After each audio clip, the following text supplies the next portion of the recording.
How's it going, everybody? It's Sandwhichpants here today, and I've got some stuff to go over, alright? Who here, just as a show of hands, who here knows much about the Israel-Palestine conflict? Pop out chat real quick.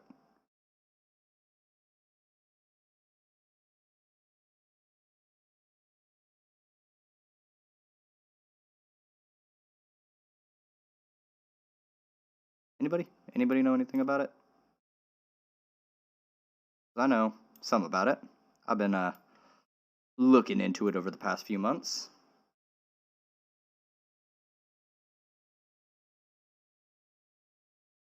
And I can give you a really simple breakdown, okay? You've got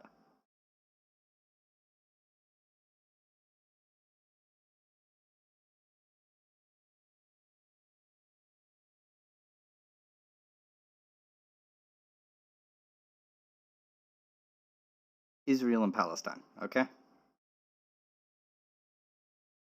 I can... Oh. Good at... Okay, so you got Israel, and I don't know what the Palestinian flag looks like, so let's not do that.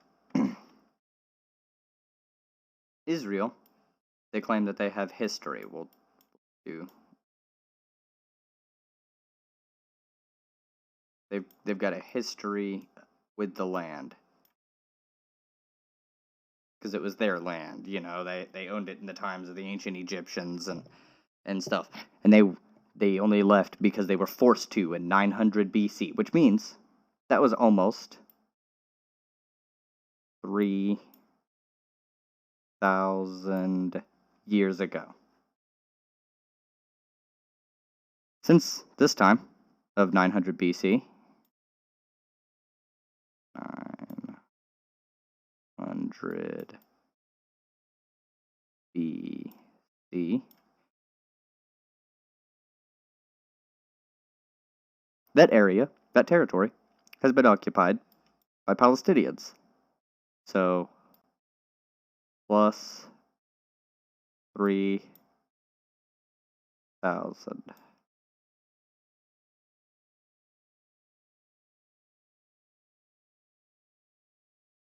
Plus 3,000 years. So, for probably 2,000 to 3,000 years, Israelis, Hebrew peoples, owned the land that they are trying to take. And for about 3,000 years, Palestinian people owned that land and have been living there. Only around 70 years ago, 70 years ago, right? 70 years ago. Did they, Zionists specifically, come to take this land again? These people have been living here for about 3,000 years. You know, it's the land that they've been living in.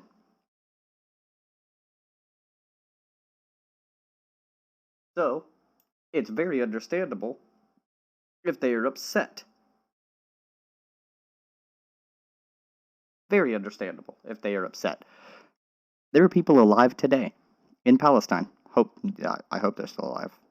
Who remember when that territory was just Palestinian territory?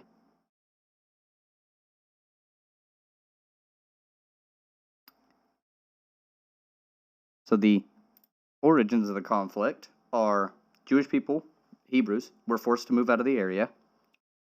And then 3,000 years passed, and now they want that area back. And so with the help of Russia, France, and Britain, they came in and just kind of took it. And for the past 70 years, they've just been kind of taking it. More and more. Every little bit they can get their hands on, as far as territory. And the Palestinians have been fighting back. Because they're fighting against an occupying force in their fucking region.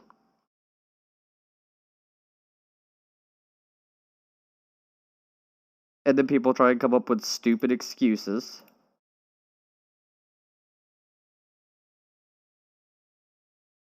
See if I can find the...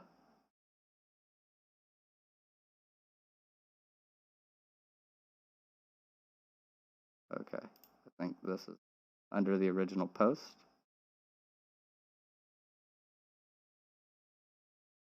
It is, but I'm not logged into my alt account. It is here, though.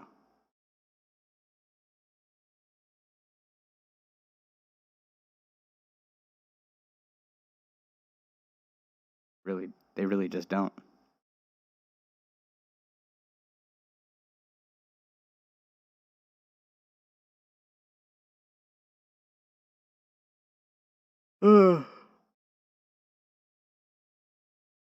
Yeah, I can't find it here, but there is a tweet thread where somebody's trying to justify all the shit.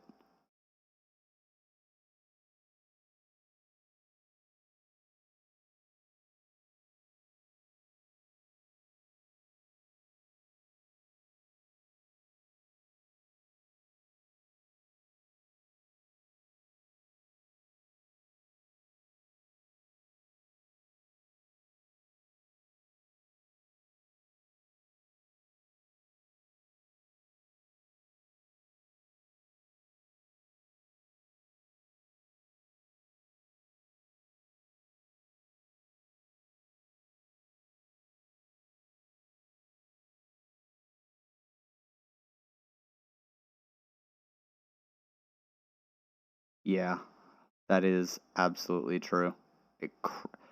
It dropped over $3,000 because of a tweet.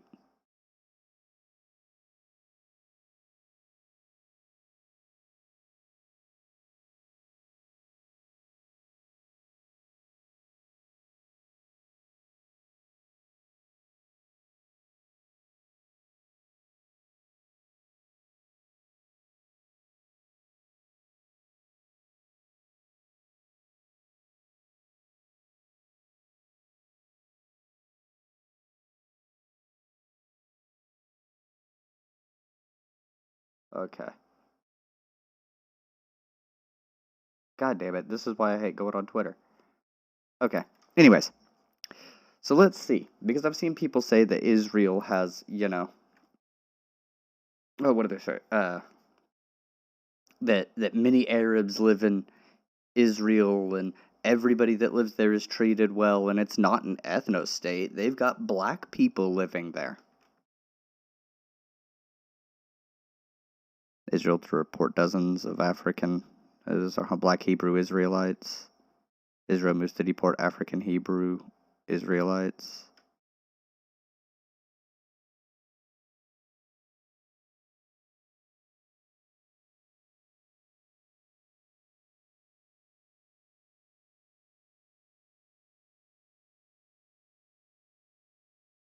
The African Hebrew Israelite community in temporary residence status. Yeah, so they're just kicking a bunch of black people out of the country. Oh, Israel doesn't bomb schools and hospitals. Al-Fakura incident, shelling of UNRWA, Gaza shelters, shelling of a school, exploded missile found in Gaza school following Israeli attack. In-depth look at Gaza school attacks by Israel to Gaza. More than 30 dead in Gaza, and Israel is fighting. Okay, so that's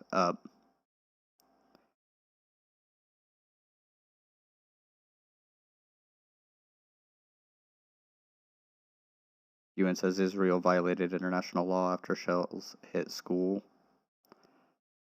Injured school children in Hebron. Hit schools causing damage.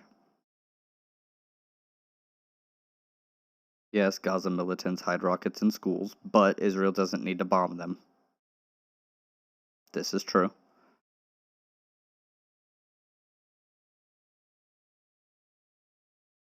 So, Oh, they have to bomb the schools and hospitals? No. Literally, everybody says you don't. You do not have to bomb those places. Children go there. Civilians go there. International law even states that if there is any doubt that there might be any doubt, unless you have 100% proof, evidence, like you know for a fact you have a spy next to the bombs or whatever in a school, then you're not supposed to bomb said school or house or hospital. You're not supposed to fucking do it. But Israel doesn't give a shit because their leader is a far-right authoritarian. He is a fascist. He's an ethno-nationalist, which is why he's kicking all the black people out. It's why he's committing a genocide against Palestinians.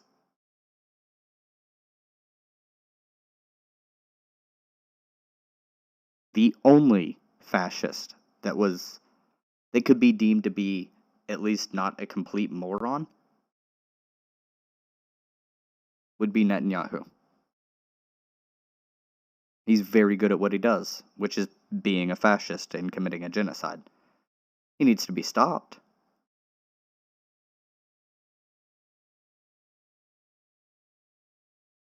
Oh, but the Palestinians have rejected every bit of peace. 2017, Hamas accept Palestinian state with 1967 borders. Hamas presents new charter accepting a Palestine based on 1967 borders.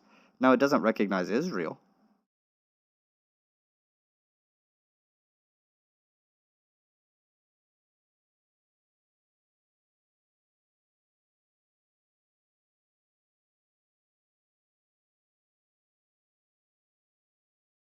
But will never recognize Israel. Yeah, of course they won't.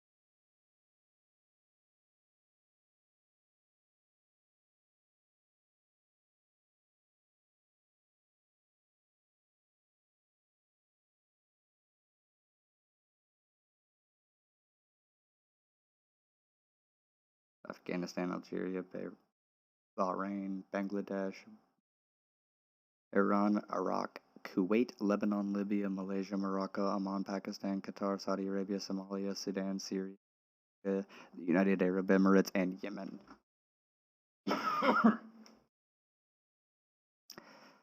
Okay, so essentially a shitload of Muslim countries do not allow flights to and from Israel, or even over Israel.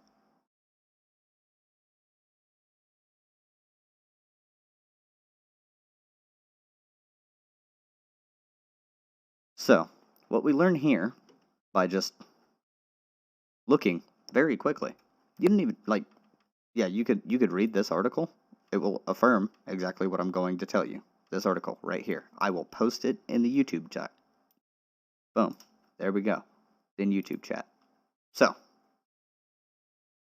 this essentially says that Hamas, and by extension the Palestinian people who have elected them, want to gain the 1967 borders that were set forth, get Palestine recognized as a state, which is very important. They do not want to recognize Israel as a state for reasons that are understandable, but at the same time, Israel is there and it is a state. However, Palestine not recognizing Israel as a state doesn't have a whole lot of negative implications because, I mean, Israel has the backing of the US, like super hard.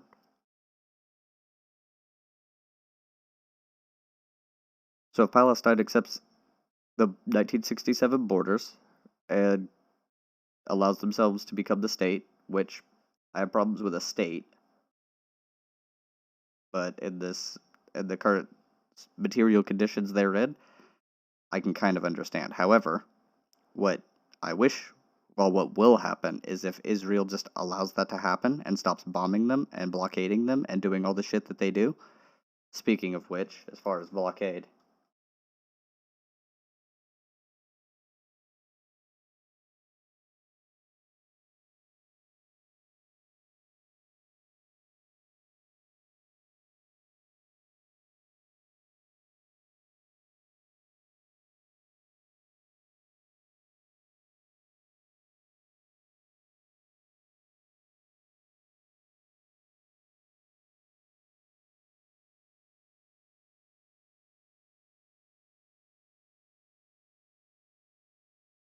Hamas did not violently seize control of anything.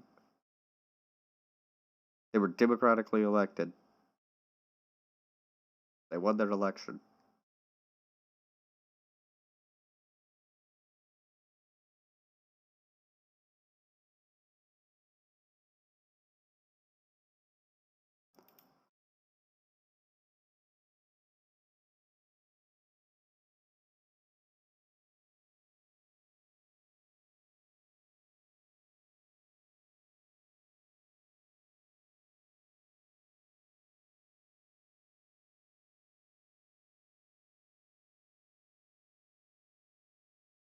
It's a very complicated situation over there. So that's why we're looking over some of this. Now, actually, I shouldn't have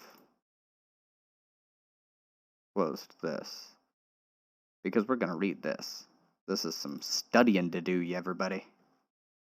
How do we feel about the studying? Are y'all even here? You watching me? You are still here. No, you're not. Playback 6? Oh, well, nice. Cool. Anyways, if Palestine becomes a state that has implications for them on the world stage, that allows them to have a little bit more leverage, not much, but a little bit more leverage, they would have treaties and shit immediately signed with other countries, guaranteed. Like, if they became a recognized state and Israel allowed this to happen and stopped with the bombings and shit, and both sides of them, and yes, this is a both sides argument here. This is actually one that is relevant, though, and has merit. If both sides stopped bombing, Israel stopped bombing, lets up on the, just removes the blockade, allows them to, allows Palestinian people to grow their material conditions. They can forge relations on their own, becoming a state, which would most likely be with, like, Yemen and shit. But I would really hope that they end up siding with, like, the Kurds, Rojava, kind of get a little bit of that action going.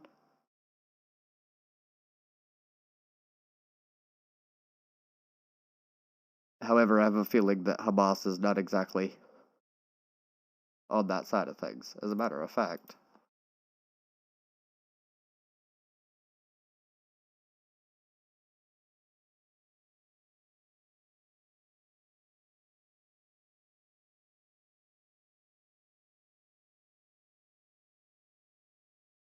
Ah.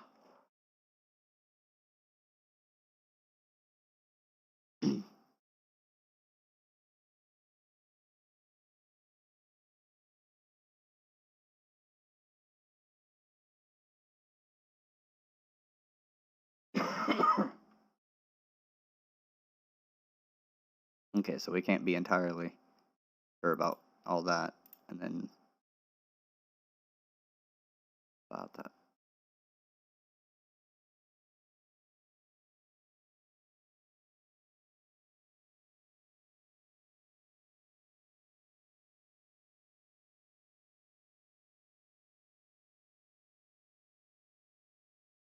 Ah, yeah, that's fair.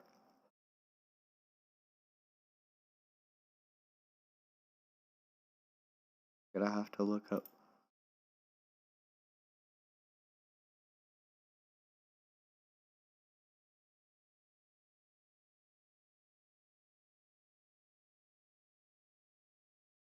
Okay. So, to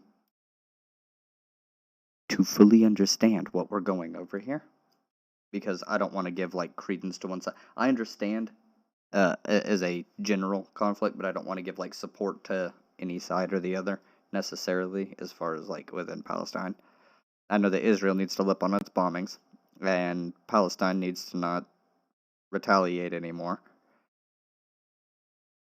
Palestine needs to become a state, and hopefully we can get them to like forge good relations with other countries, other better countries. Like, I don't care if they want to forge a good relation with the U.S. government. That is absolutely understandable. Although if the U.S. government really pushes hard, they may want to. I don't like the U.S. government getting involved. I don't want that to happen. Like, giving our support to them becoming a state? Yes. Becoming someone who they could call for help? Depends on the manner, honestly. Okay, because I'm not fully against the U.S. becoming allies with Palestinians. Like, it could, if it's done to their benefit more than anything. I don't want it to be at their detriment.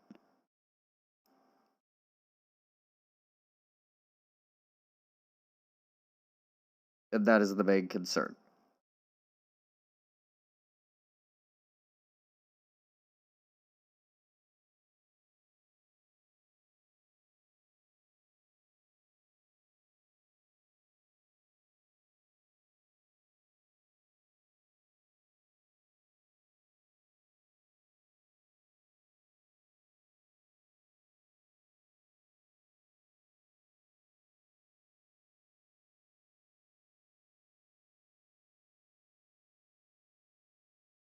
Hmm.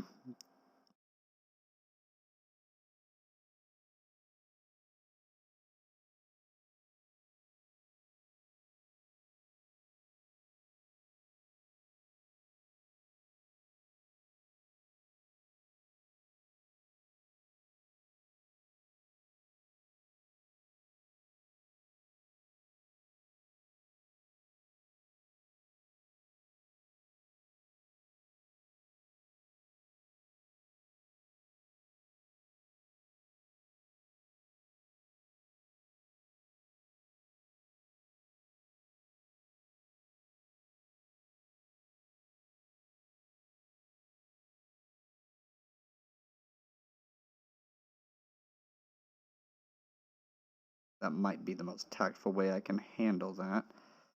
Not entirely sure.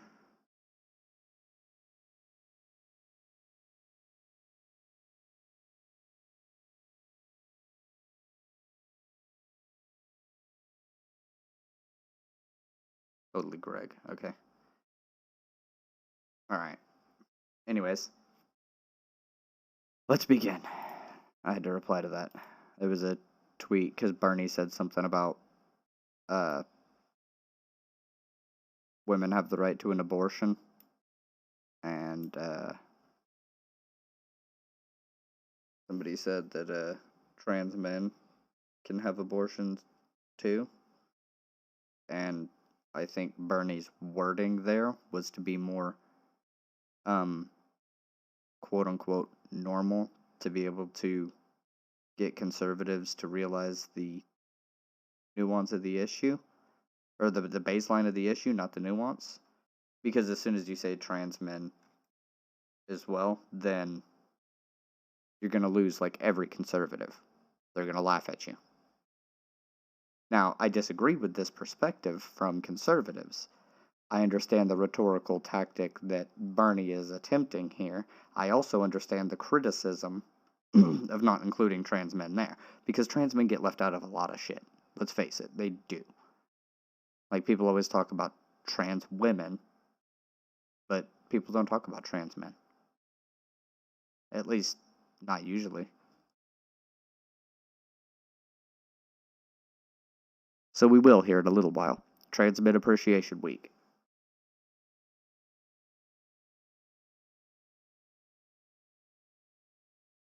All men are powerless, non-hierarchical monarchs.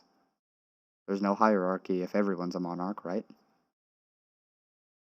If all men are kings and all women are queens, then is there really a hierarchy? Because you don't have the peasants and the dukes and shit like that. Nah. You just have all men are kings. All women are queens. Oh, yeah. Hamas, an acronym. Harakhat al-Muqawama al-Islamiyah, Islamic Resistance Movement, is a Palestinian Sunni Islamic fundamentalist but pragmatic, militant, and nationalist organization. Now, nationalism. Okay, what kind of nationalism? To be fair, another religious nationalism as well, but the nationalism in and of itself, if you are an oppressed peoples trying to seek sovereignty for yourselves, that can be useful. It's not necessarily always bad. But I do generally dislike when people are nationalists. Especially when they are fundamentalist, religious nationalists.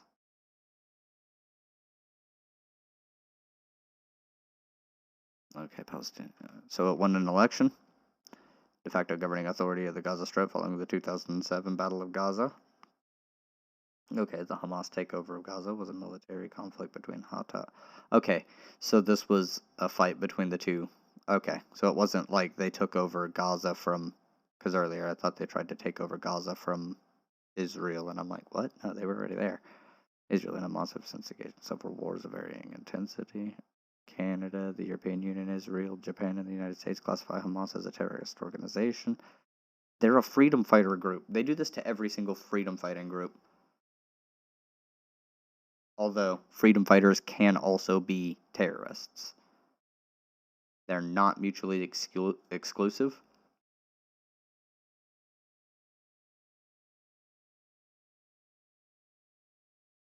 Australia, New Zealand, Paraguay, and the United Kingdom classify only its military wing as a terrorist organization. It is not considered a terrorist organization by Brazil.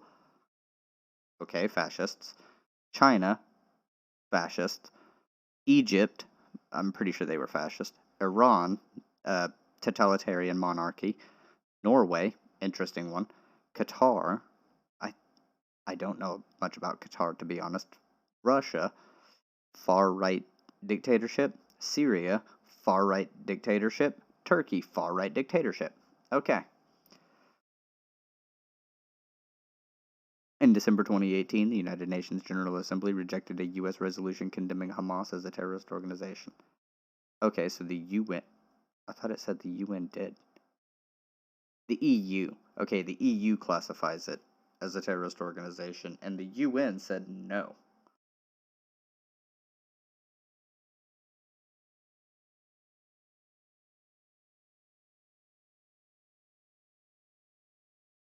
What is the first Intifada? The first Intifada, or first Palestinian Intifada,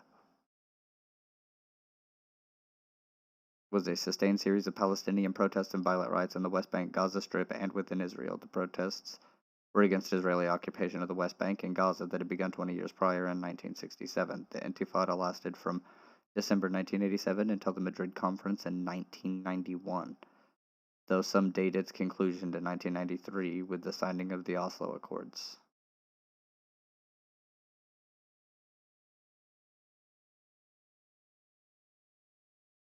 The Intifada began on December 9th, 1987, in the Jabalia refugee camp after an Israeli Defense Forces truck collided with a civilian car, killing 4 Palestinian workers, 3 of whom were from the Jabalia refugee camp. Palestinians charged that the collision was a deliberate response for the killing of a Jew in Gaza days earlier. Okay, why was the Jewish person killed? It Israel denied that crash, which came at time of heightened tensions, was intentional or coordinated. The Palestinian response was characterized by protests, civil disobedience, and violence. Understandable, but there was graffiti, barricading, and widespread throwing of stones and Molotov cocktails at the IDF and its infrastructure within the West Bank and Gaza Strip. Okay, these contrasted with civil efforts including general strikes, boycotts of Israeli civil administration institutions in the Gaza Strip and the West Bank, an economic boycott consisting of refusal to work in Israeli settlements on Israeli products, refusal to pay taxes, and refusal to drive Palestinian cars with Israeli licenses. Okay.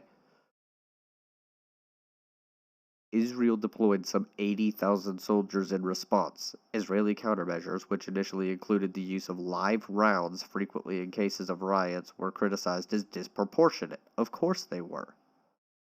The IDF's rules of engagement were also criticized as too liberally employing lethal force. True. Israel argued that violence from Palestinians necessitated a forceful response. No. In the first 13 months, 332 Palestinians and 12 Israelis were killed.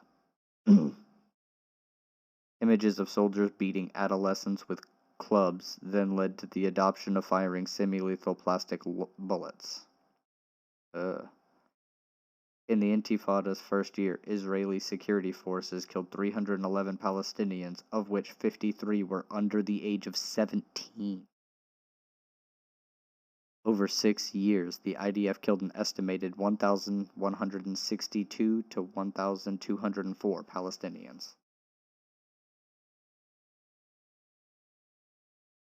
Among Israelis, 100 civilians and 60 IDF personnel were killed, often by militants outside the control of the Intifada's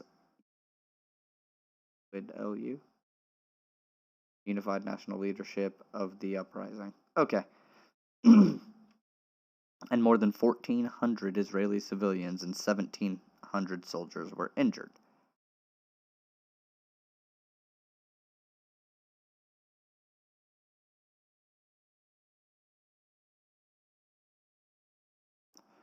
Over 6 years, they killed an estimated 1,200 people. Who knows how many were injured? That's not even mentioned here. They put how many were injured to try and balance it out here. Okay? I don't think that's necessarily appropriate. Unless everyone that they went after was killed. But I don't think so. Intra-Palestinian violence was also a prominent feature of the Intifada, with widespread executions of an estimated 822 Palestinians killed as alleged is collaborated. Oh, that's not good. Okay, let me check the stream health. Oh, okay, cool. So we're just sitting solid. I have 7 playbacks? Okay. I'm at First Intifada. At the time, Israel reportedly obtained information from some 18,000 Palestinians who had been compromised, although fewer than half had any proven contact with the Israeli authorities. The ensuing second Intifada took place from September 2000 to 2005. Okay, so let me... According to Mubarak Awad, a Palestinian-American clinical psychologist, the Intifada was a protest against Israeli repression, including beatings, shootings, killings, house demolitions, uprooting of trees, deportation, extended imprisonments, and detentions without trial. Jesus fuck.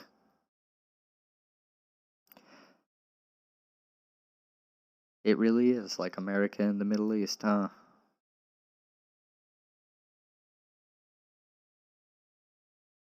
Quote unquote, the only democracy in the Middle East. And these motherfuckers are not giving it a good name.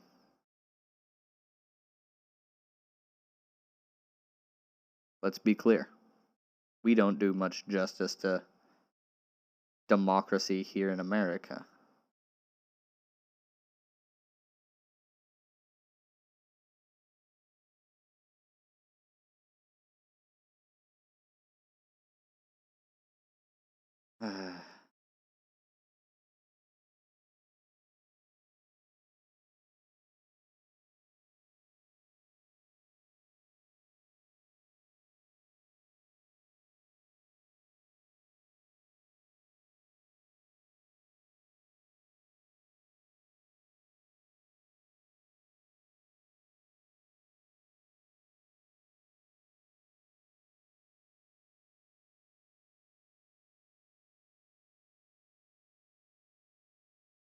Okay, I think this person might be alright. Sorry, I had to check the Twitter because people keep trying to argue with me. Anyways.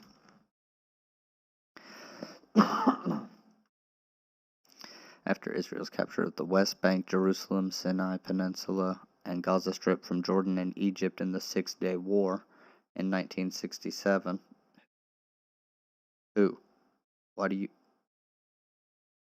Okay.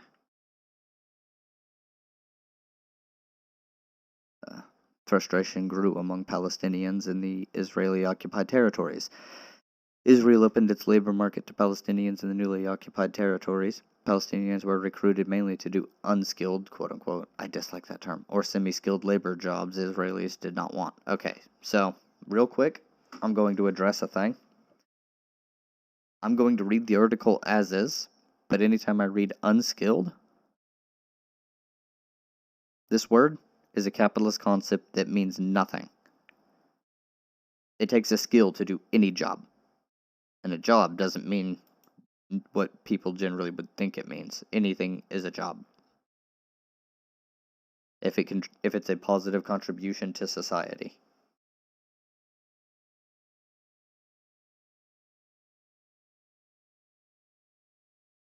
By the time of the Intifada, over 40% of the Palestinian workforce worked in Israel daily. Additionally, Israeli expropriation of Palestinian land, high birth rates in the West Bank and Gaza Strip, and the limited allocation of land for the new building and agriculture created conditions marked by growing population density and rising unemployment, even for those with university degrees. At the time of the Intifada, only 1 in 8 college-educated Palestinians could find degree-related work. This was coupled with an expansion of Palestinian university system catering to people from refugee camps.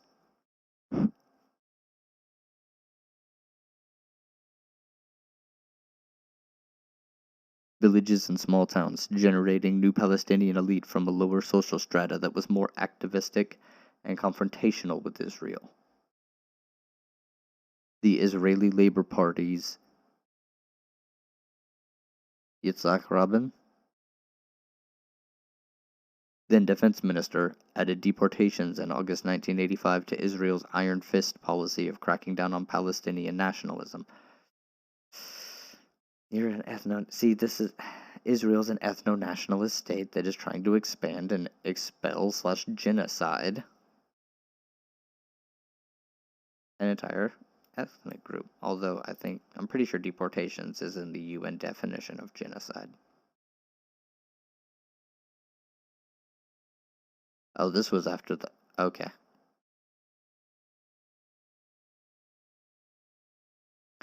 This, which led to 50 deportations in the following 4 years, which, okay, that's not that much, but still, was accompanied by economic integration and increasing Israeli settlements, such that the Jewish settler population in the West Bank alone nearly doubled from 35,000 in 1984 to 64,000 in 1988, reaching 130,000 by the mid-90s. Oh my God. Referring to the developments, Israeli Minister of Economics and Finance, Gad Yacobi, stated that a creeping process of de facto annexation contributed to a growing militancy in Palestinian society. Yeah, I wonder why.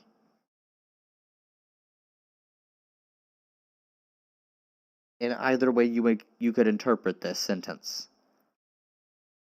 Contributed to growing militancy in Palestinian society. Now, if this is meant as Palestinians getting more militant, I can understand because there's more of their territory being taken. Just right there. Of course they would start to get more militant because they're running out of room. They're running out of area. You're stealing their place where they were.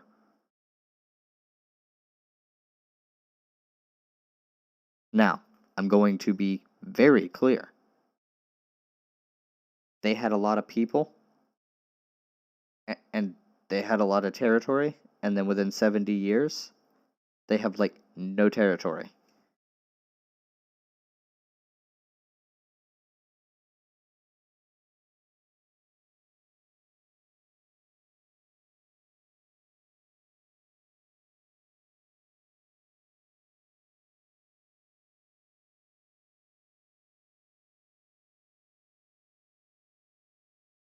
That's nothing.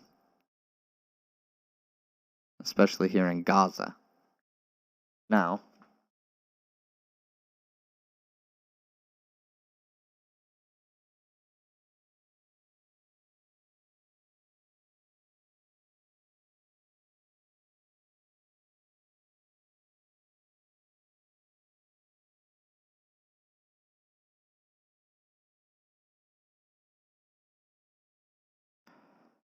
it was like all this. All of this. Everything that is currently Israel was theirs. This was all Palestinian. And now they have this and this.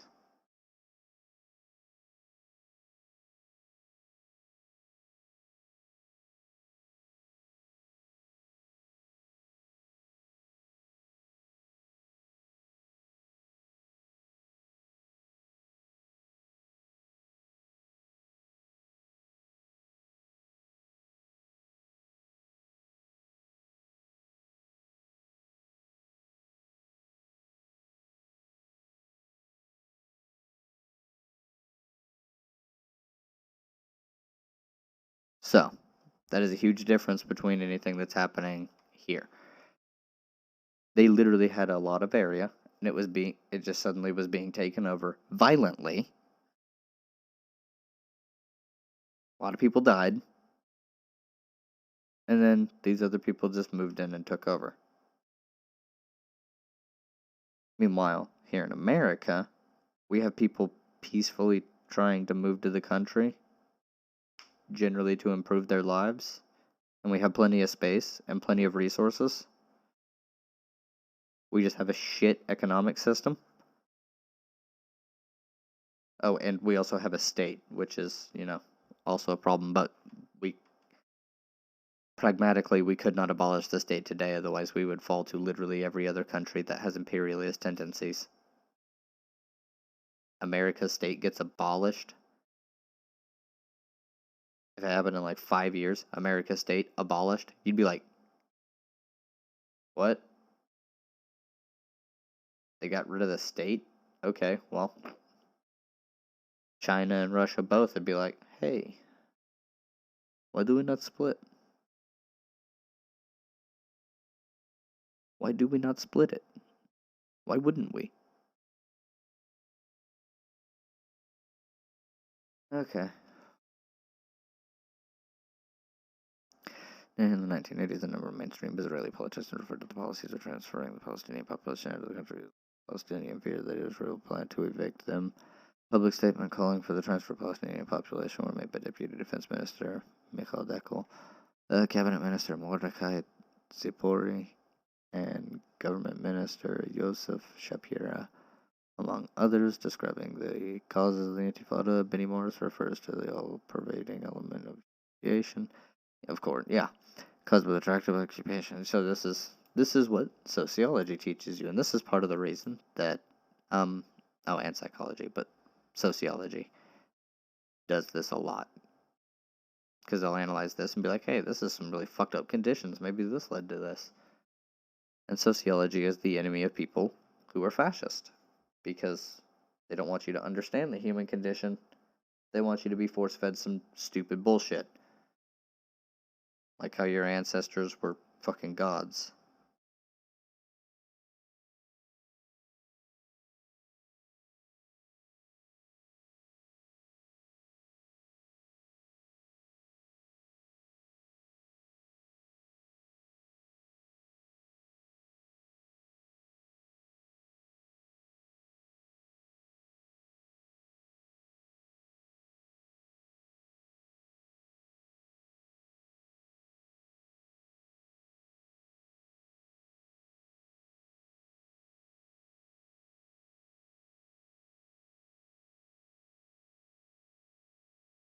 Oh.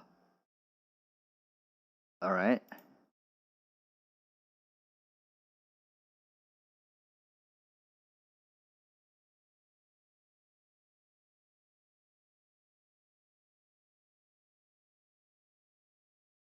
Dope. Already got Fatah open, so the Popular Front. The Democratic Front.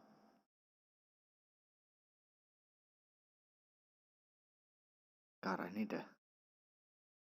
we got a lot of reading to do, everybody.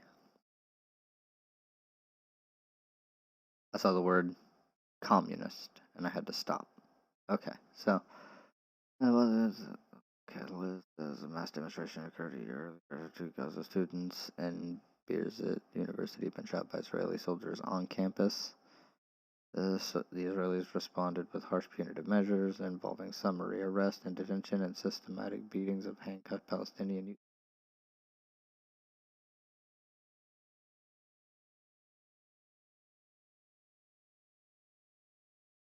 Wow.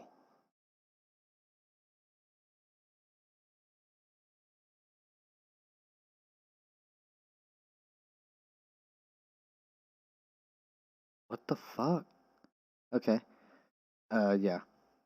So, two students at Gaza get shot on campus by Israeli soldiers, and mass demonstrations occurred after that, to which Israel responded with summary arrest, detention, systematic beatings of handcuffed Palestinian youth, ex-prisoners and ex-prisoners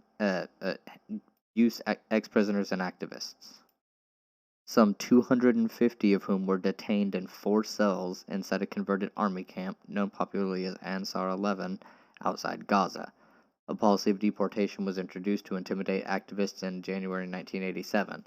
Violence simmered as a schoolboy from Khan Yunis was shot dead by Israeli soldiers pursuing him in a jeep. Over the summer, the IDF's Lieutenant Ron Tal, who was responsible for guarding detainees at Ansar 11, was shot dead at point-blank range while stuck in a Gaza traffic jam.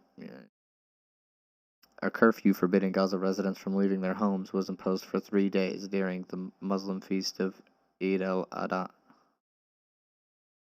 I'm sorry if I butcher any of these names, honestly.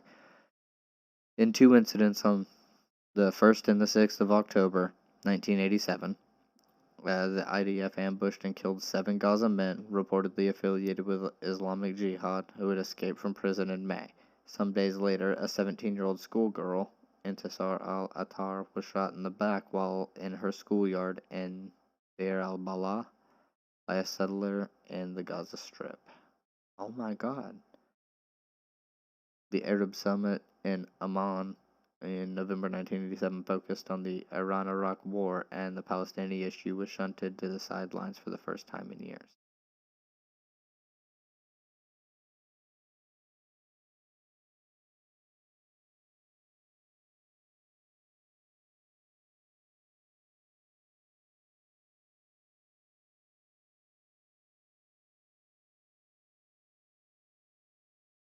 But it was not by a single. Local leadership came from groups and organizations affiliated with the PLO that operated in the occupied territories. Fatah, the Popular Front, the Democratic Front, and the Palestinian Communist Party.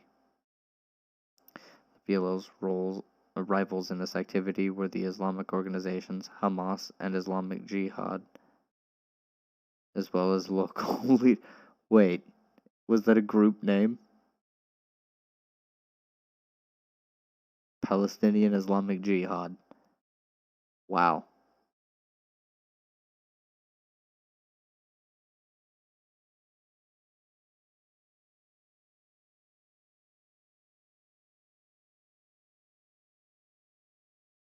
Oh no.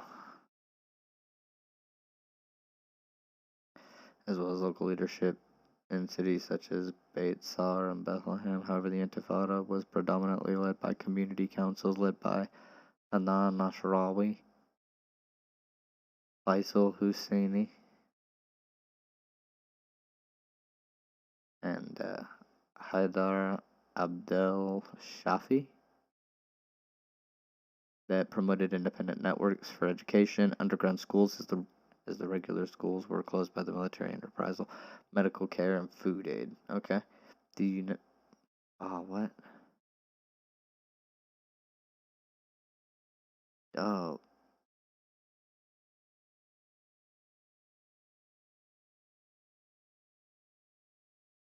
transportation, medical care, and food aid. The unified national leadership of uprising, UNLU, gained credibility, where the Palestinian Society complied with the issued communiques. Communiques. Yeah. There was a collective commitment to abstain from lethal violence, a notable departure from past practice, which, according to Shalev, arose from the calculation that recourse to arms would lead to an Israeli bloodbath and undermine the support they had in Israeli liberal quarters. The PLO and its chairman, Yasser Arafat, had also decided on an unarmed strategy in the expectation that negotiations this time would lead to an agreement with Israel. Perlman attributes the Perlman.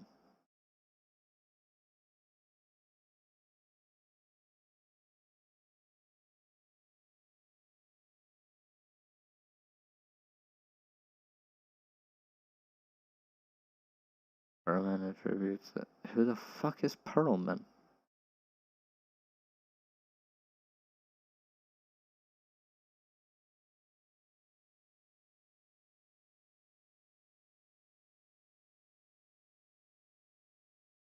I don't even know.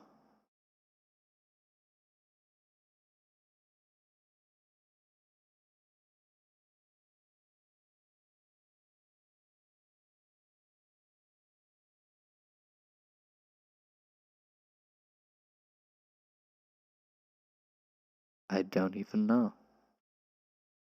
Oh well. Man, if the Palestine Communist Party would have won over instead of Hamas or Fatah, I don't know much about them right now, but you know, I wouldn't be too upset with the Popular Front or the Democratic Front, but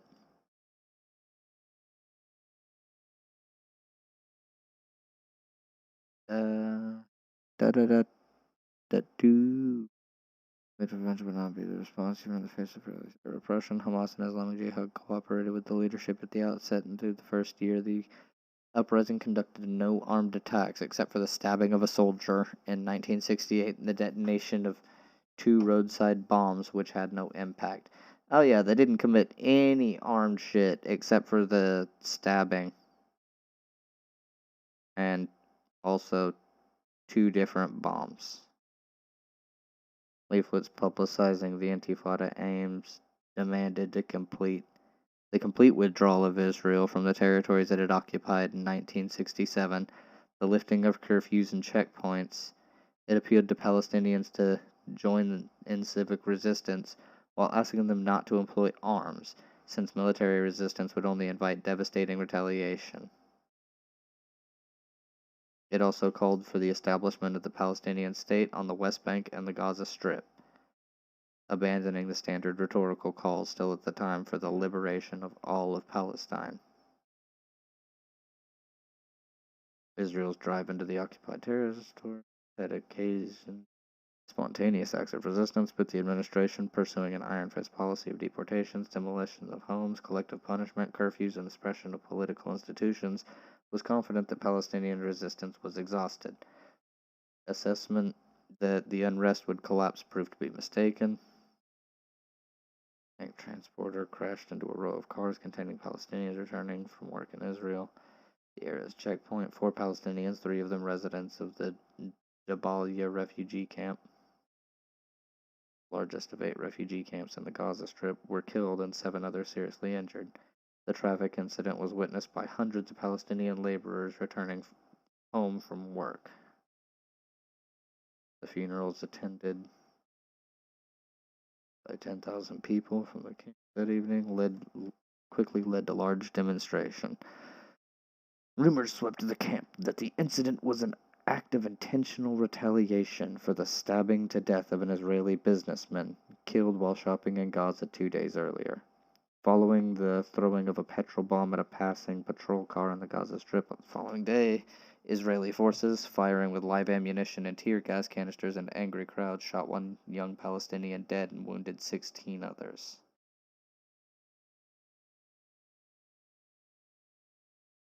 several popular and professional Palestinians. That's definitely bad.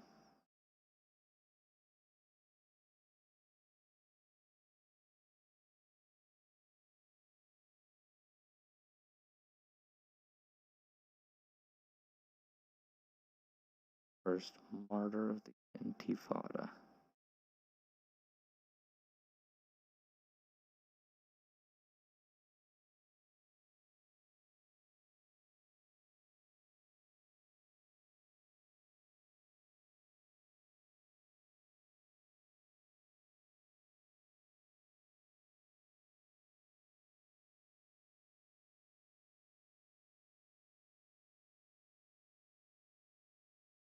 Of course they would.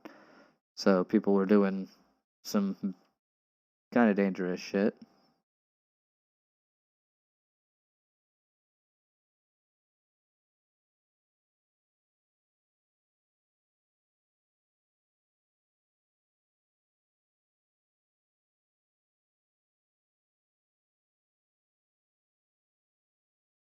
Okay, so they defined the stuff as riots, and then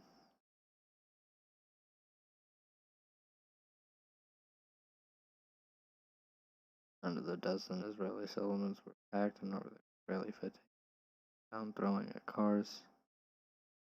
So they just threw some rocks at some cars and stuff.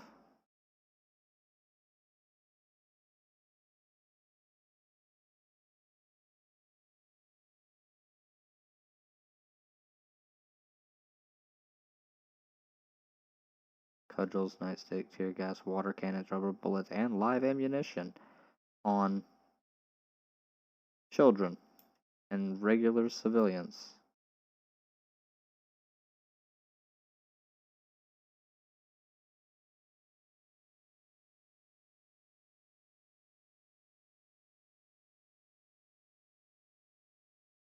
Wow, in 3 days, 6 people died, 30 had been injured.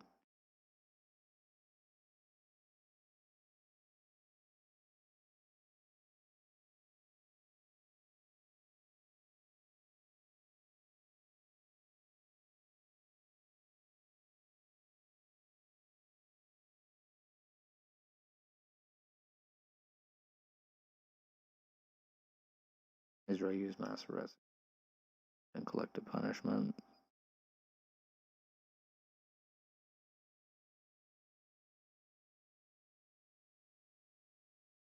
Wow.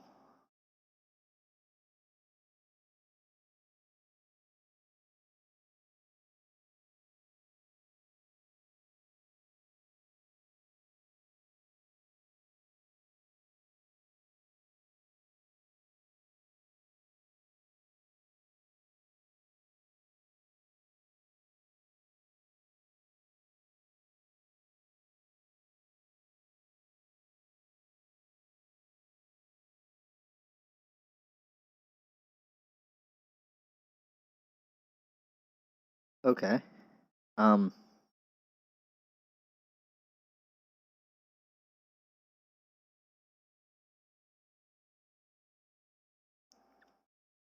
All of these responses are extraordinarily disproportionate,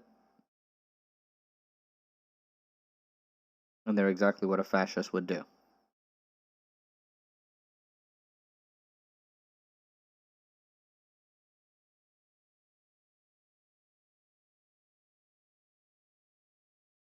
In the first year in the Gaza Strip alone, 142 Palestinians were killed, no Israelis died. 77 Palestinians were shot, 37 died from tear gas inhalation, 17 from the beatings of Israeli police or soldiers.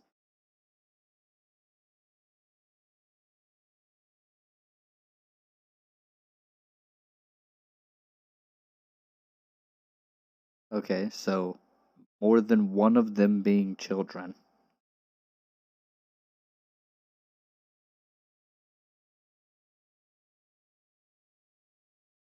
57,100, between 57,000 and 120,000 were arrested, 481 deported, 2,532 had their houses razed to the ground, 120,000 injured.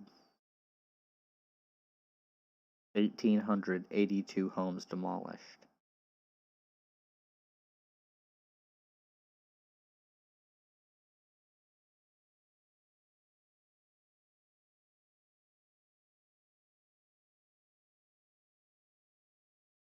Well, of course, they wanted to get more to participate so they could keep doing it. They want to eliminate the Palestinians.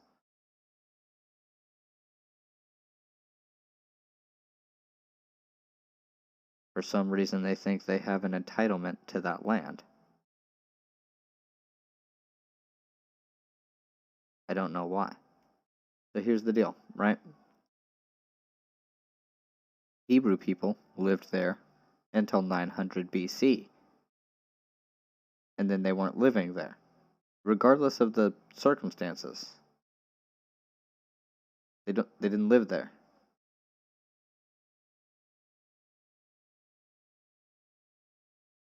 So you don't get to go back and go, well, we had a historical tie to this land, so it's ours. I'll make the same argument for Native Americans. Like, I know the circumstances are fucked. There is no way that you're getting everybody who's not 100% like somebody on the tribal rolls and shit to move out of this country just so the natives can have the country back. It's just not going to happen. You're not going to convince people to do that.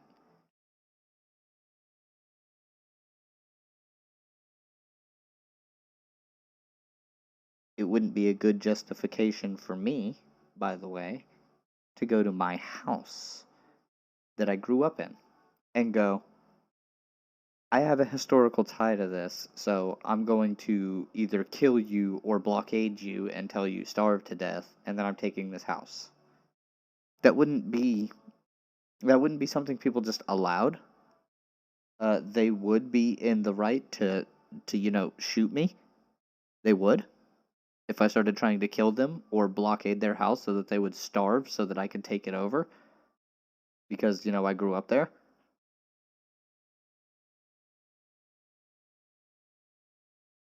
Which is a closer historical tie than what they've got. Oh, and I was forced to move because A, I was a child, and B, we couldn't live there anymore. It wasn't allowed.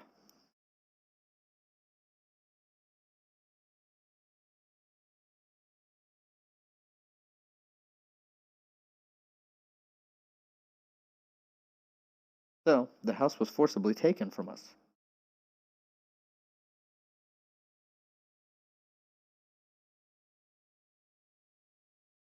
Ain't no way I can go back and be like, hey, this was mine. I grew up here. I have a historical tie here. I come from this land. So you have to move. I don't get to do that. Neither do they.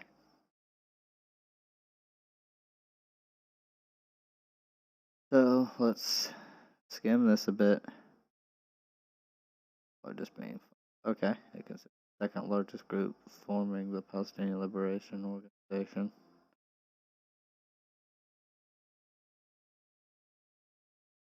Hard line on Palestinian national aspirations, opposing the more moderate stance of Fatah. It does not recognize the state of Israel. It opposes a negotiation with the Israeli government and favors a one-state solution to the Israeli. Okay. That's not gonna happen. A one-state solution probably not happening here. Oh.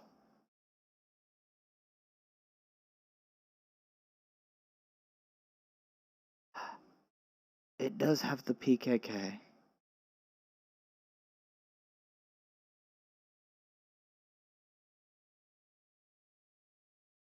Okay, for fun.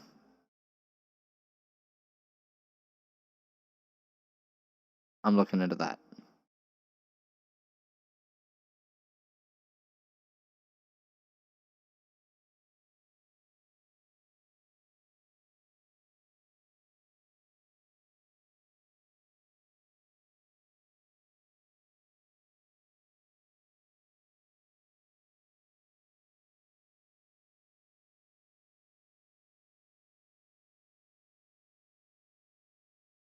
Hmm.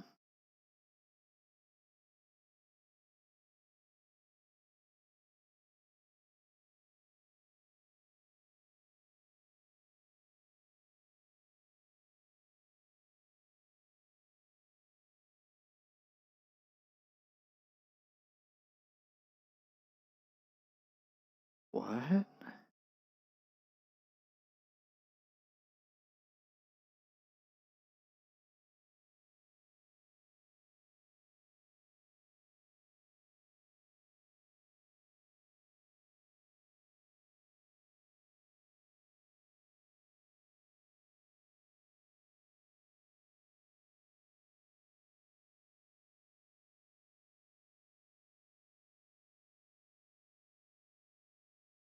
Okay, this guy seems kind of cool overall.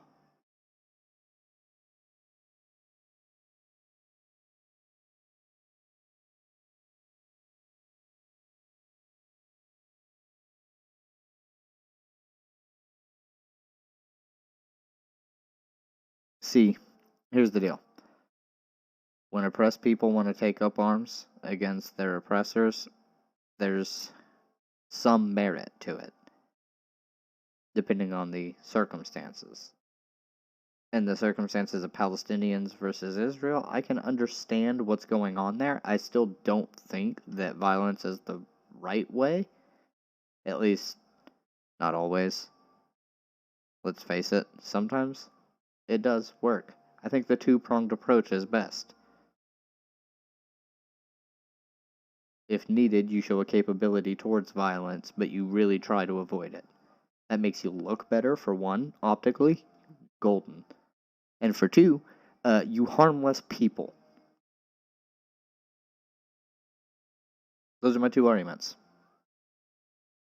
If you have to be violent, you show that you have a propensity to harm.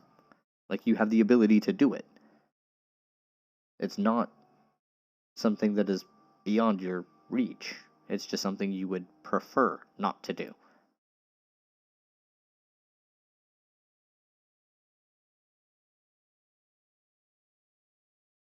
Because I think if you started off that way, then if you have to be violent, then, well, people are more likely to go, okay, I see the need. This is just my personal view of things.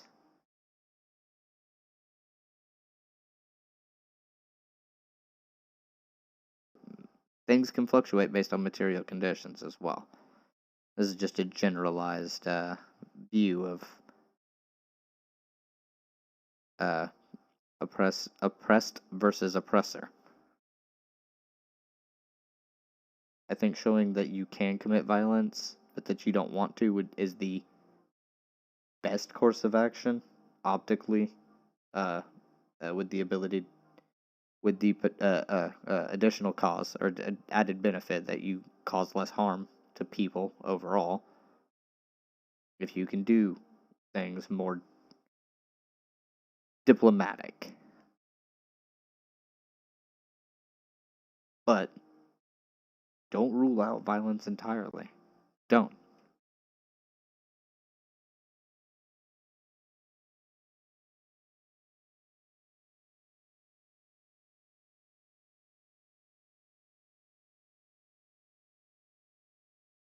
Uh-uh.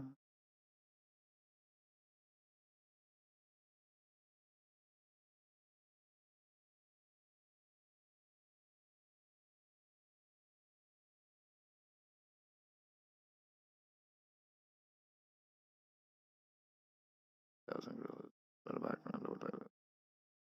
Okay, cool.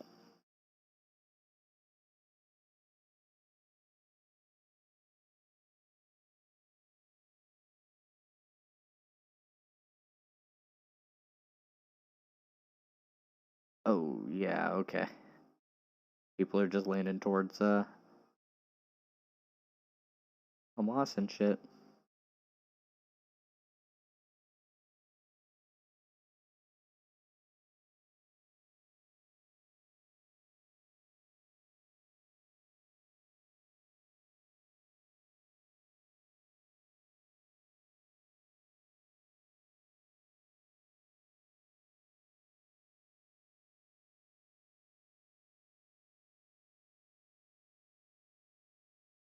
Oh my god.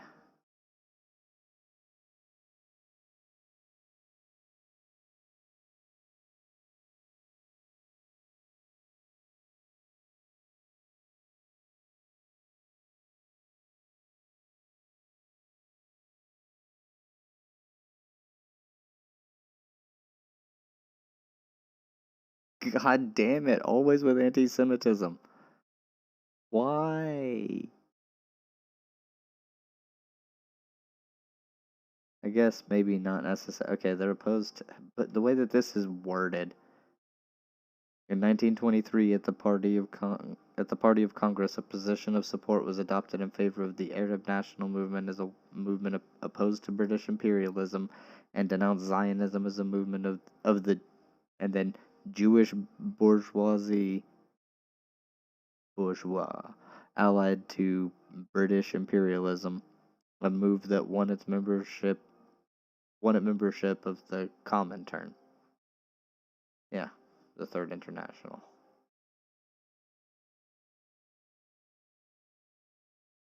The party was also opposed to Zionist settlements in Palestine and to the Histadrut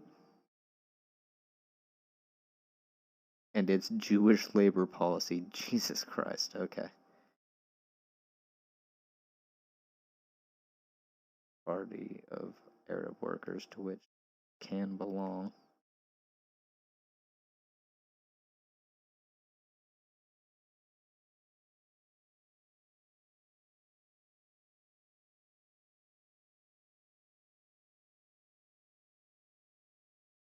Okay, many Christian Arabs were attracted to the party. They, being Orthodox, felt emotional bonds with Russia. Okay.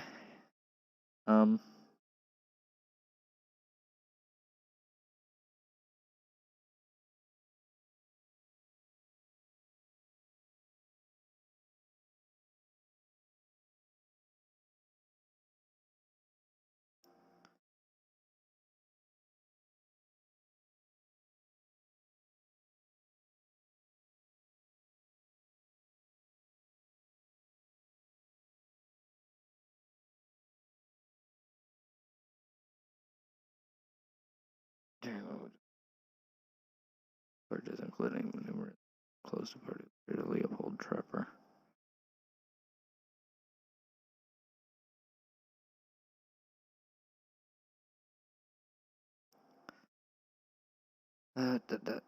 He led the rook.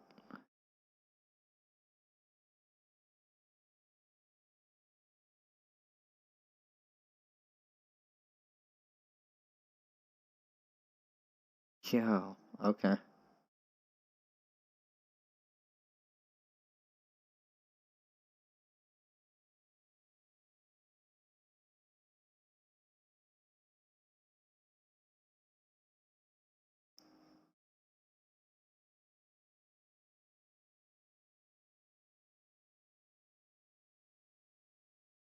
It became part of the Palestinian Labor Organization, or Liberation Organization.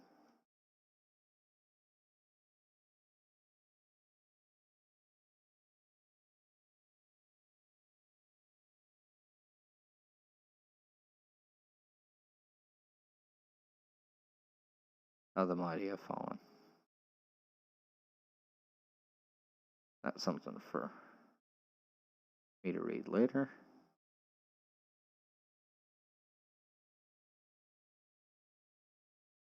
Oh my god, so they're all...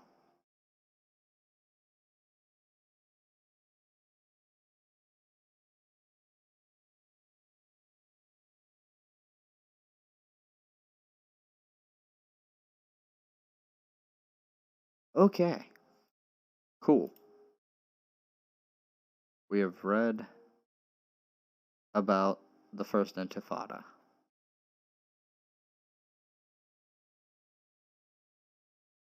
So I guess out of frustration, an Israeli soldier was stabbed, probably because of the death of the one girl. Israeli soldiers shoot somebody on campus. Two Israeli soldiers get stabbed. Israeli soldiers ram into civilian car with 7 people in it, killing 3 of them.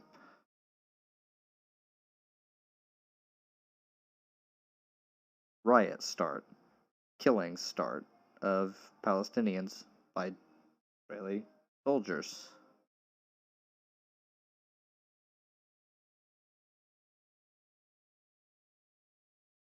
Bunch of shit happened. Oslo Accords. Whew. That's the general breakdown. Okay.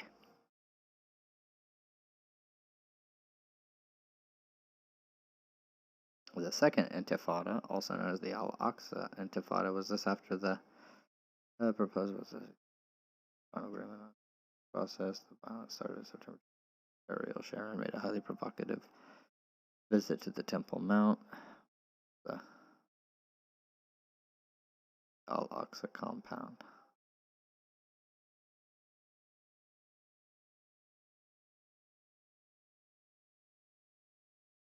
The visit itself was peaceful, but as anticipated, it sparked protests and riots was put down. See, that's the thing. Okay. They do this right here, but as anticipated, they do things specifically to trigger violence so that they can shoot.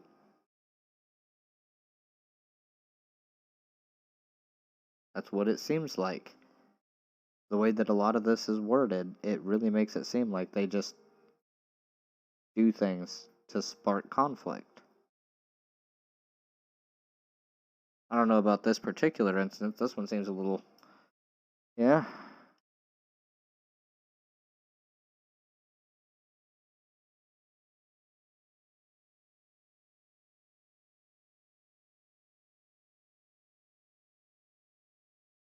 Fuck your fireworks. The fuck are you doing? In the middle of the city, in an area where gunshots happen regularly. Why the fuck would you shoot those off? Talk about making somebody shit themselves. Like, I don't know. Whew.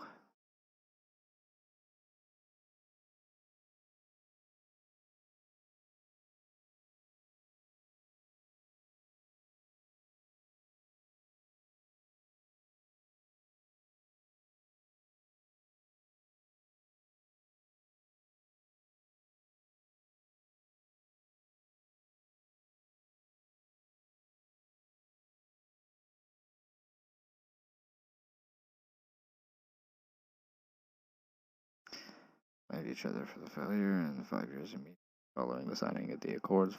Okay.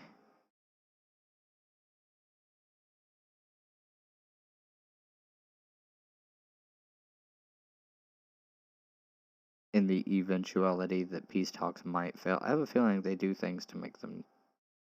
I really do. I do not trust Israel's government and the way that they operate because Benjamin Netanyahu has been in power for a long time here. Let's see, when did... Oh wait, yeah.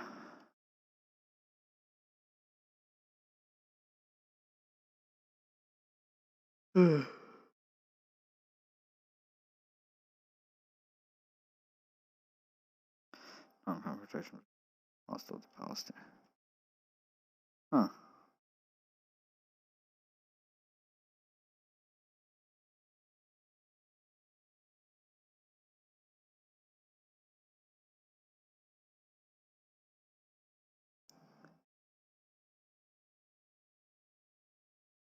In 1994, the group has frequently stated that it would accept a truce if Israel withdraws to the 1967 borders, paid reparations, allowed free elections in the territories, and the right of return to Palestinian.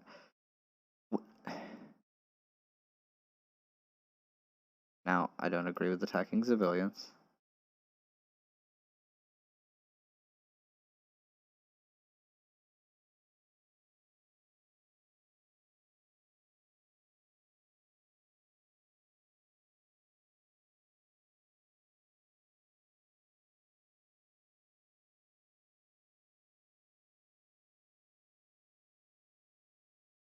I don't know.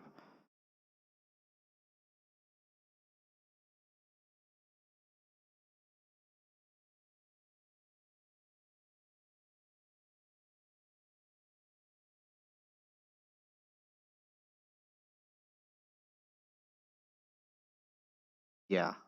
See?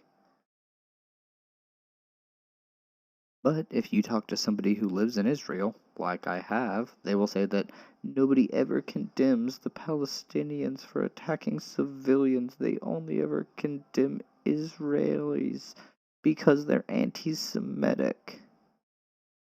No, again, condemn both as war crimes and crimes against humanity.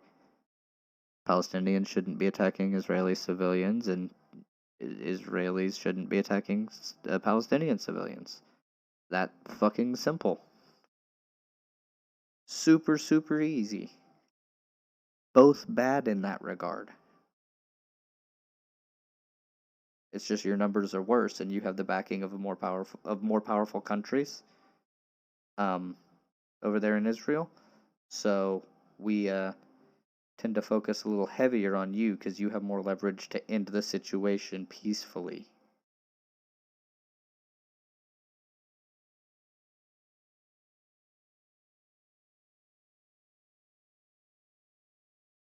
It's kind of the point, you know?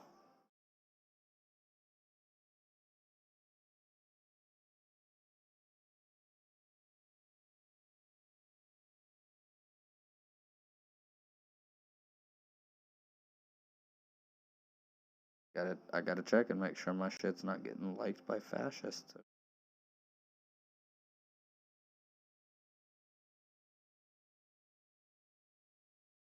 Definitely not.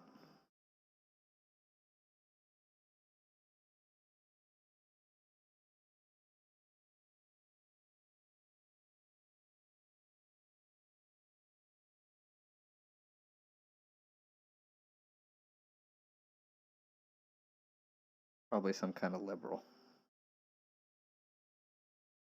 Interesting.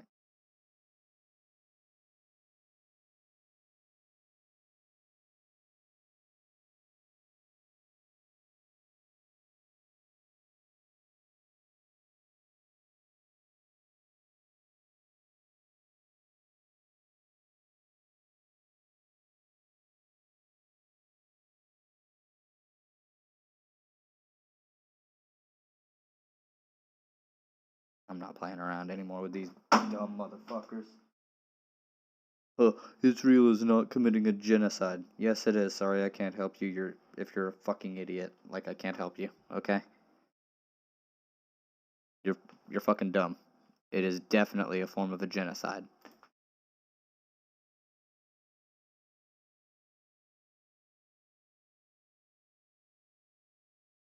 Let's go with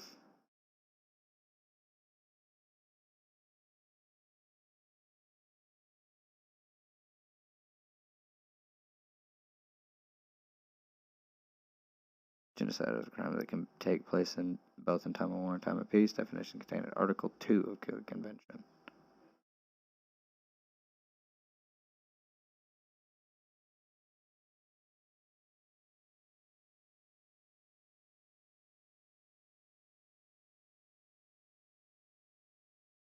Um, Japan didn't really.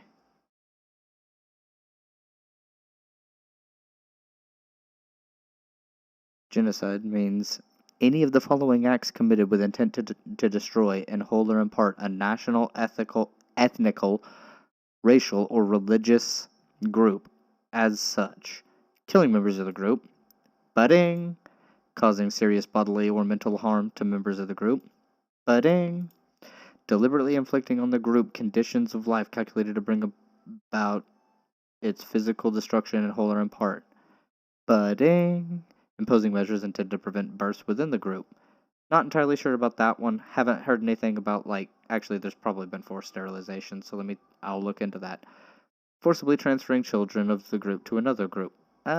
Maybe. I think they may have not done this one. They have, well, I don't know, they've done deportations, so. Oh,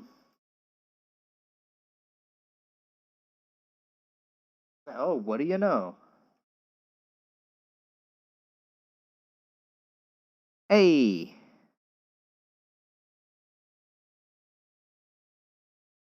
They're doing genocide in multiple ways. They have imposed measures intended to prevent births. So, A through D. But do not tell me at all, not at all, that Israel's not trying to commit a genocide. All right? That's the thing. Definitely an action they are working on.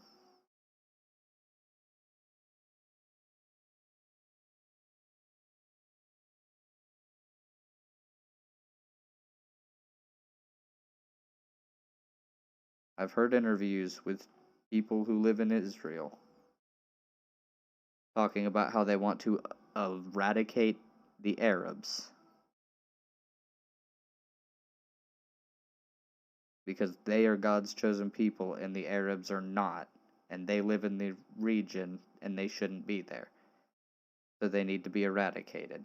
I've heard this from teenagers, okay?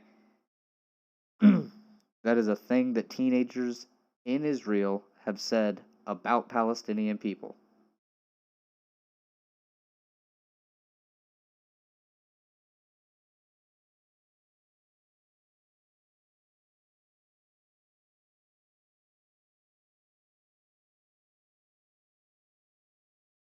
So,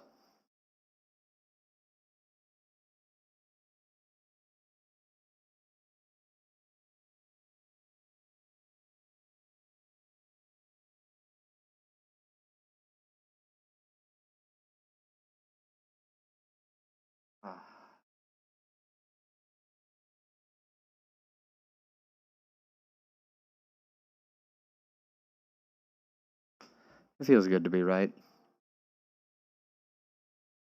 When it comes to stuff like this, I usually am, let's face it. Not to sound conceited or anything, but I kind of look into this stuff. And you know what's a really easy thing to do?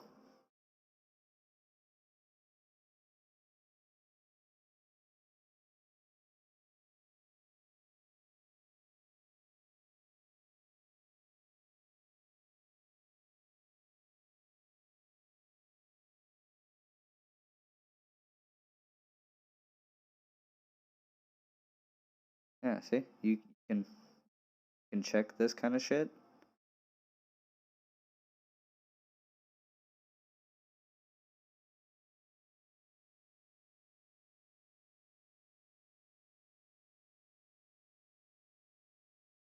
That's great, right?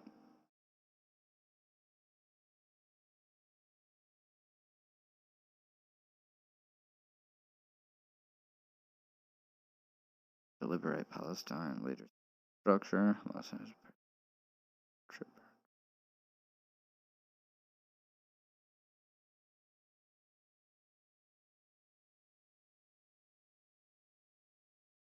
Military division security services, media, West Bank and Gaza Strip, and an external leadership between Gaza group directly led by Muslim Muhammad from his exile first in Damascus and then in Egypt, the Kuwaiti group under Khalid Mashal. The Kuwaiti group, Palestinian exiles, began to receive extensive funding from the Gulf states after its leader Mashal broke with Yasser Arafat's decision to side with Saddam Hussein in the invasion of Kuwait, with Mashal insisting that Iraq withdraw.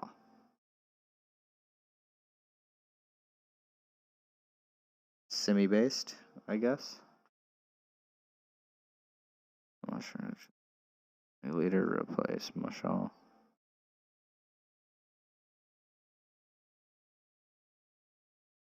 Damn, the exact nature of the organization is unclear, secrecy being maintained for fear of Israeli assassinations and to conceal operational activities. Formally, Hamas maintains the wings are separate and independent. Matthew Levitt maintains this is a public myth. Davis argues that they are both separate and combined for reasons of internal and external political necessity. Communication between the political and military wings of Hamas is difficult owing to the thoroughness of Israeli intelligence surveillance and the existence of an extensive base of informants after the assassination of Abdelaziz. Commanders being discretional autonomy on operation.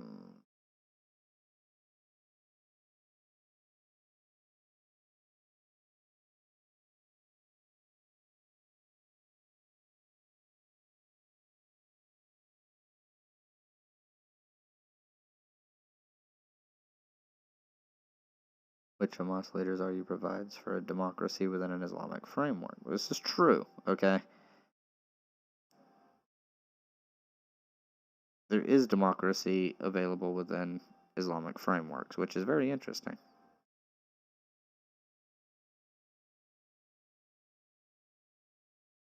Yeah, based on the Quranic concept of consultation and popular assembly, shura.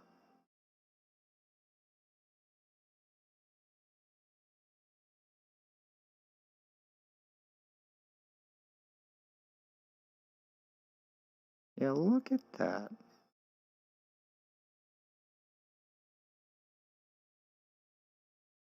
Shura is an Arabic word for consultation. The Quran and the Prophet Muhammad encourage Muslims to decide their affairs in consultation with those who will be affected by that decision.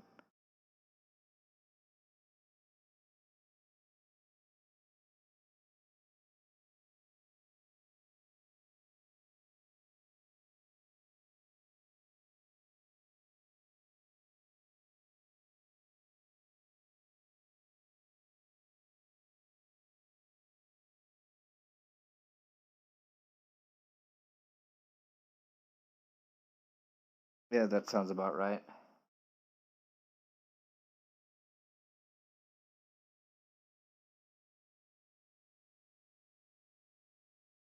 Look at that. Hamas is more socialist than a lot of places. I'm kidding. They're not socialist.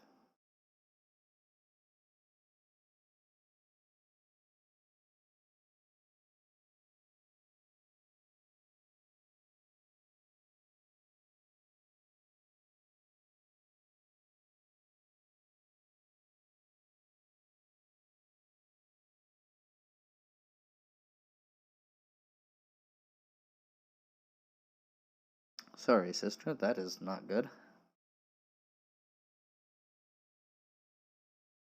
Social welfare program by replicating model steps by each. Okay.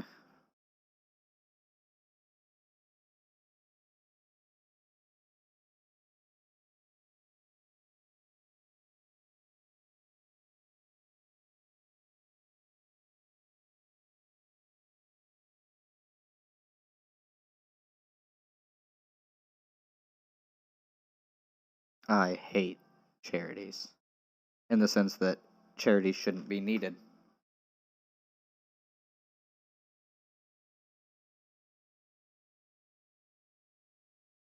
Not in the sense that they are today. I mean, we in America, wealthiest country on the fucking planet. Nobody should be hungry. Nobody should need a fucking homeless shelter. Nobody should need Salvation Army here in America. Those kinds of organizations, Salvation Army, Red Cross, blah blah blah blah, all of those should just be focused on less developed countries who are less fortunate. Like, that's the way it should be. I'm not making descriptive, I'm making prescriptive statements here.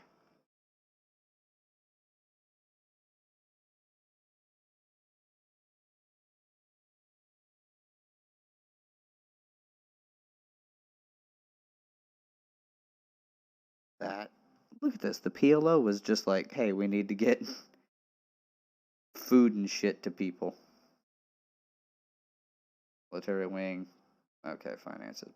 So that's the history and origins. First Intifada, yep, that makes sense. Oslo years, Hebron, expulsion from Second Intifada, yep, presidential, and then they've won some shit, and then this right here.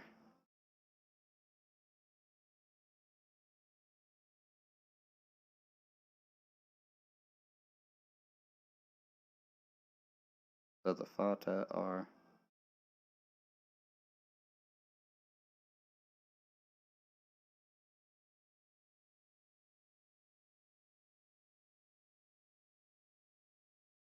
So there was the.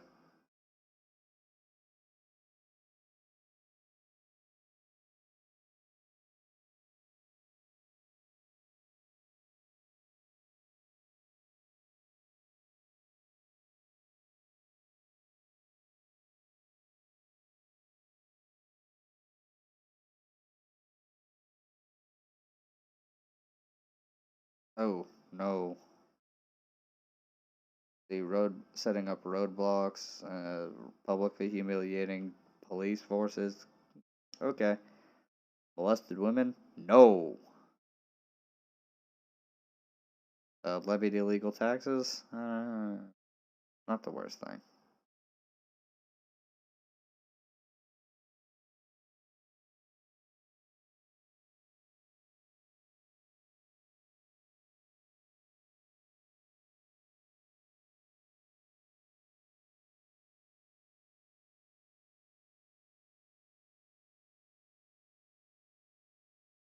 Fatah has member party status at the Socialist International and has observer party status with Party of European Socialists. Okay.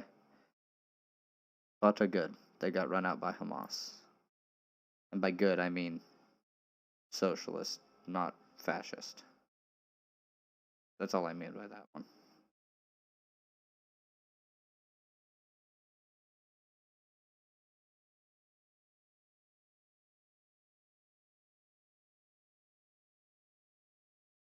Oh, wait. Fatah was supported by the US, probably because they didn't like the fundamentalism of Hamas.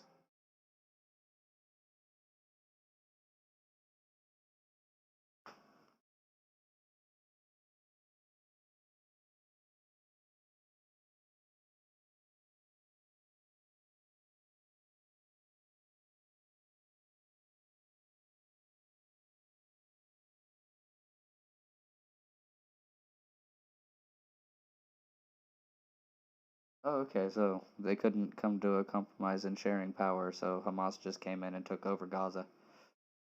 Alright, that makes things worse. Okay. I've done so much reading over all this shit. Political deadlock. US.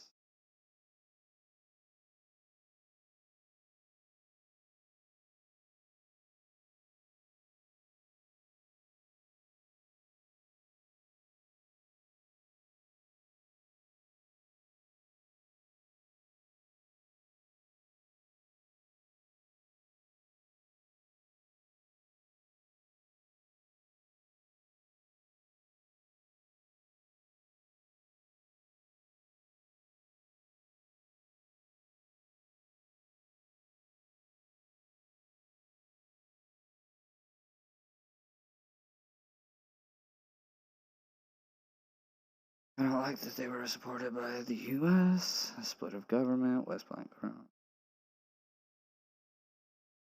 I didn't agree. 2009 political violence. Okay. They're trying to reconcile. That's good to know.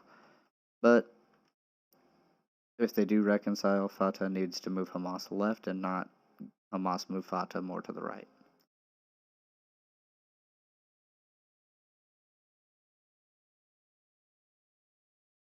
Okay.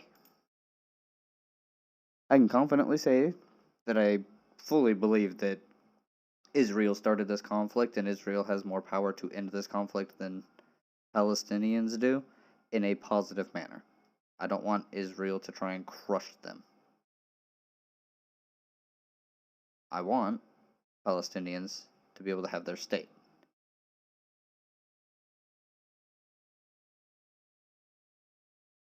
Like, seriously, they should be able to have that area. Take some area, I guess, since there's Israelis there, and have them there. But I'm not a big fan of this whole, apartheid genocide state. And again, can't tell me no genocide, because I will once again go to the council's definition. We've got all of them. Okay, we have all but this one. Actually, no, because of the deportations. We have all of them.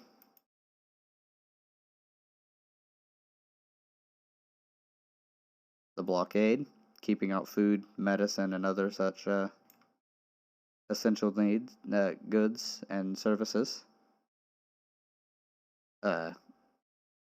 Oh, and also attacking water supplies and shit. Killing members of the group, obvious. That's been, yeah.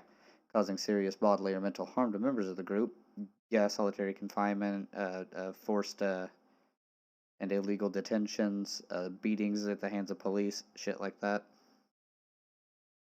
Went over this one. Imposing measures to prevent births. We've seen that they have been condemned for forced sterilizations. And forcibly transferring children. They've deported children and shit, so I don't know. I guess we'll count that one, even though that one's a little more iffy. This one is kind of iffy, but the rest of them are pretty solidly done. Known. Like, we have solid evidence that they have done these things. So,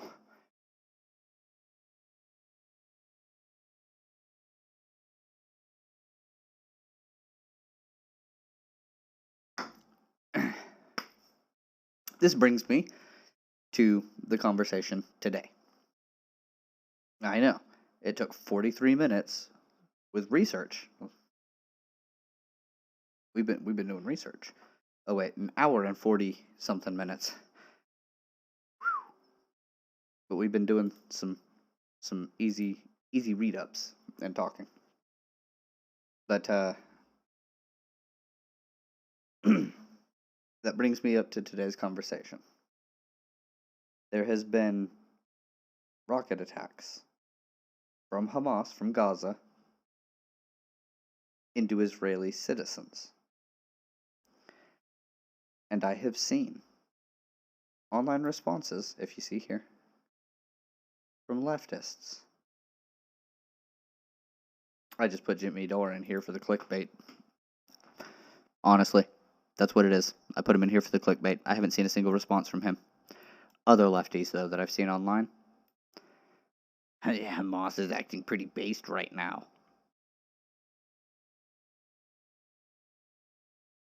What? No. They attack civilians. Doesn't matter if Israel is an oppressor to Palestine. That's the government of Israel and the IDF oppressing Palestine, not each individual Israeli citizen, necessarily. You don't attack the civilians. Not a big fan of that one. And then I've also seen people being just absolutely anti-Semitic, also claiming to be lefties. But honestly, if you're running around being anti-Semitic, anti-Arab, any of those, you got some work to do, okay? You need to, think. They're people.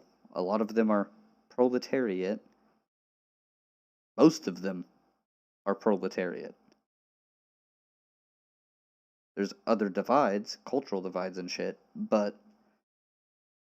on average, they're gonna have a lot more in common with you and I than somebody like Netanyahu. You know, bougie fascist motherfuckers. Trump, Netanyahu, Xi Jinping. All bougie. All considered, well, I can't say Xi Jinping is necessarily a fascist, quote unquote. He's red fash. The red fascist, which is essentially very similar to the fascist, except coating themselves with a left-wing aesthetic. But pretty much all of the prescriptions all their defenses come off the same. They're psychotic as fuck. Oh, there's no Uyghur genocide. I don't know what you're talking about. These are re-education and training facilities. Well, no, that kind of falls under the definition of genocide as well. Well, maybe they deserve to be genocided because they're terrorists. What the fuck? You sure changed your tune real fucking quick. Is it just because they're anti-American? They're anti-imperialist, anti-Western groups? Is that why you support them? That's probably why they do it, because, although China's very much not anti-Western or anti-imperialist, but they support the DPRK. And the DPRK is rapidly anti-American, and that's enough for some tankies. I was going to say some leftists, but let's just, in general, that's just enough for tankies. Yeah, it's only because I'm talking very little. Thank you, widget thing. I don't know. I have an audio bitrate of 128. Okay? Okay. Fuck off. So, I want to say, Hamas is not necessarily good. They are definitely fighting for liberation of the Palestinian people. Although I don't necessarily agree with their brand that they want to run with, their general ideological bent. Not something I'm a fan of, but liberation of the Palestinian people is something I am a fan of, so that is something that could be worked on. Although I want Fatah and other left-wing groups to move Hamas, the dominant power group, more left, along with trying to move the population left so that it's more supported. So Hamas is not necessarily good. We need to recognize that they do bad things too. The attacking civilians, bad. Now, also, on the same end, recognizing that Israel, as a country, as a government, is committing a genocide against the Palestinian people. And the Palestinian people are trying to fight back against this. So it is important to recognize that there is a fine line to walk here. I don't agree with attacking civilians, but I also understand the fighting back against a genocide from a far-right fascist regime. That's a thing. That does not mean that we have to condone rocket attacks on civilians, but that also does not mean we have to condemn Palestinian liberation. On the reverse side, Israel being a genocidal oppressor against Palestine, as far as the government goes, does not mean that you get to be anti-Semitic. You can criticize their government, you can criticize the practices that they engage in, and you can still not be fucking anti-Semitic, okay? Just don't do it. And conversely, criticizing Zionism, which is an ideology I have massive criticisms for because it's essentially ethno-nationalism, but specifically for Jewish people. Having criticisms of Zionism, which, again, I do, is not anti-Semitic. So, Zionists, shut the fuck up when you're trying to make that little fucking jab there, because it doesn't work. Nobody believes this. You don't believe it yourselves. You just try and use it to avoid criticisms. So, take the criticisms on the chin and try and learn from the mistakes you're making. Think about them for a minute and go, how could we not be genocidal and an ethno-state?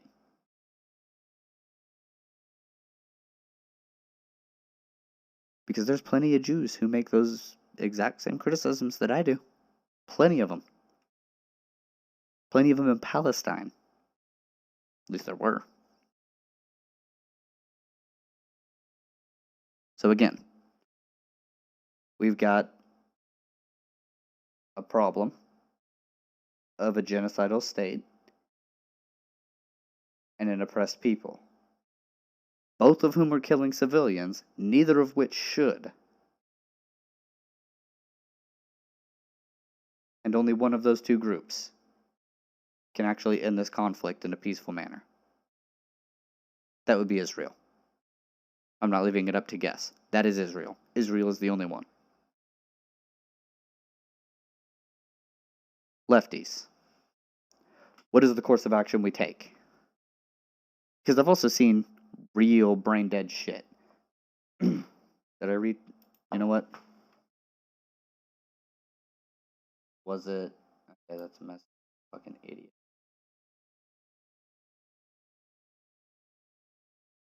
Did I share it? No. Not on here.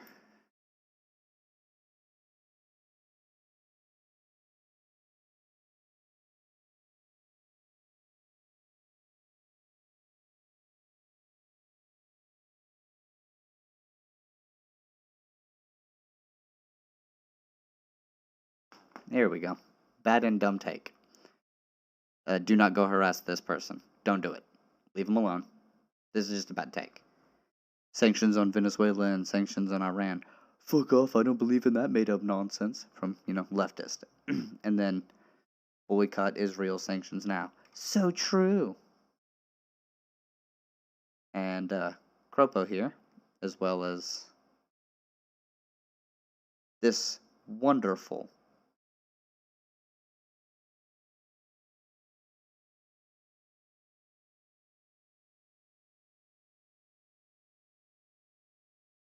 yes, this is my alt account. This wonderful account here. Israel's an ethno-nationalist state committing a genocide with money and weapons from the US, whereas Venezuela isn't that? Is this meant to be serious?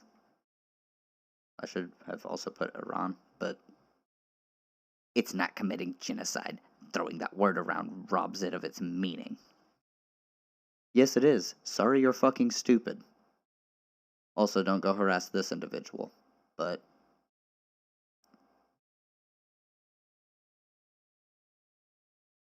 this isn't the way to be.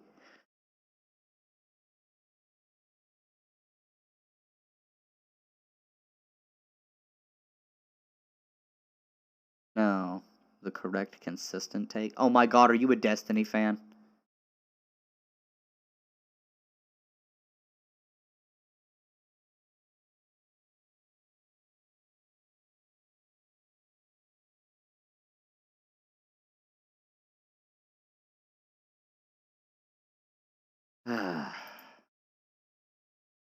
I bet this person's a Destiny fan.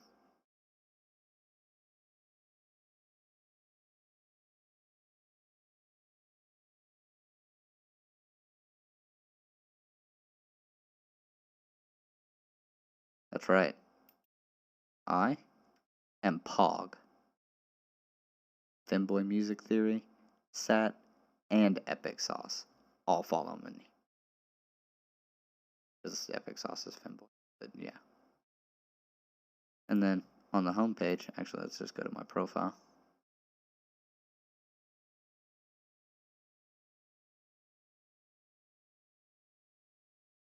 Siniestro.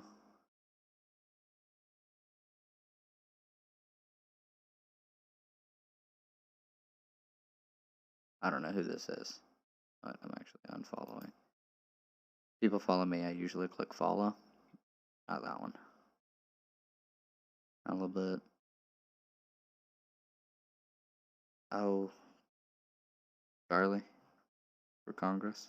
They followed me first, by the way. Sat followed me first as well. Hello, leftist. I got some big names here, you know? I got some big names. None of them are tuned in right now. But they're all pretty cool, so you know. No, I'm not checking that message because it's a Nazi, and I know it.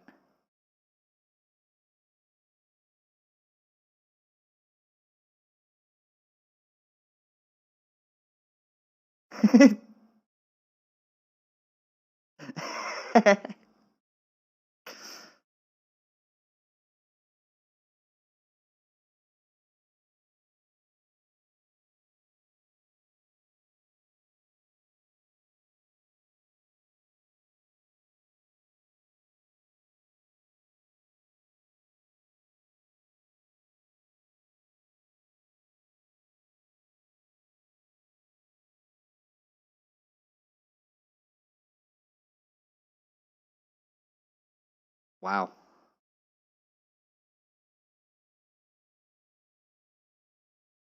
They shouldn't have.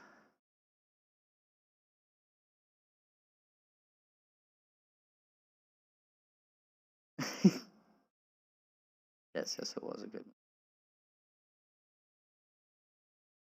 Sure. I don't, but that's you. I don't hate.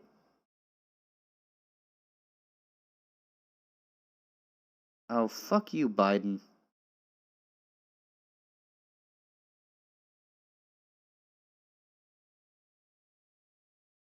Alright.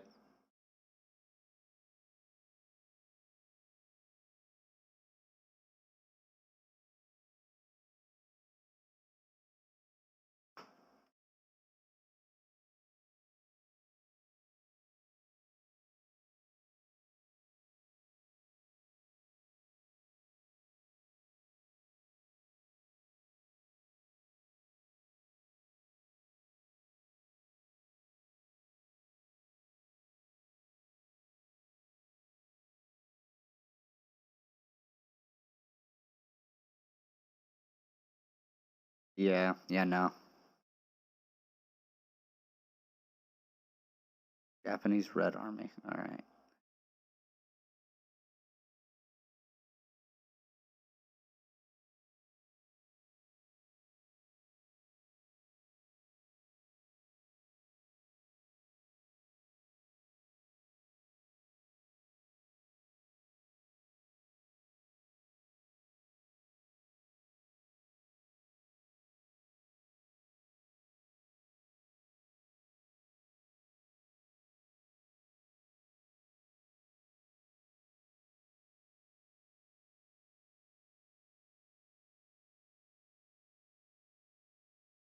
Huh.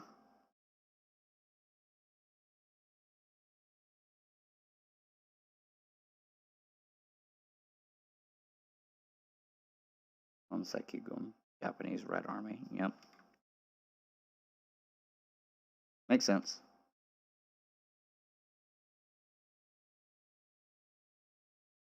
Didn't do a whole lot. Wasn't very...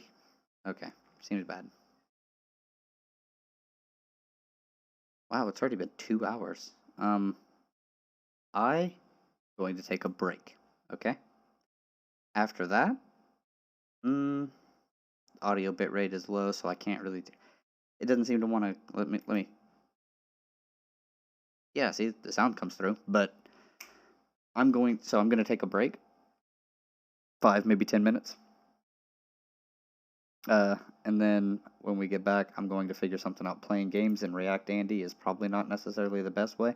I don't know, some games you probably don't require that much any sound as long as I'm talking or doing something.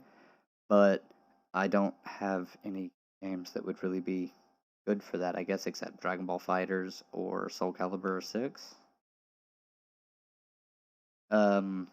So what I'm going to do is I'm going to say, well, choose one of the two. Actually, I've got this Conqueror's Blade I haven't played. Yeah, Conqueror's Blade. Haven't played this yet. Or Galciv. So we've got 4 options here. Choose 1 through 4, or write in a game you see on this screen. Excluding... Here, let's actually move that there. And that there. So, any games you see on this screen right now, you can write it in, and 1 through 4, if you want to be easy. 1, 2, 3, 4. So, 1, 2, 3, 4. And I will be back very shortly. So, hope to see answers. And if there are no answers in the thing, I'll just choose one of the games.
Okay, so I'm back sooner than I thought. Yeah, I could not sit that much time. Oh, nobody's here. Nobody really wants to watch. Oh, wow. Surprised y'all are still here. Holy shit. I appreciate it so much. There's 10 of you here in the playbacks? Or is it just one of you? I don't even know. But it says 10, so I'm going with 10. Boost my ego. I appreciate y'all so much. And we have a concurrent viewer. Well, I am about to start playing a game. And I think it's going to be this Conqueror's Blade because I haven't tried it yet. It also seems pretty cool. So that is my reasoning.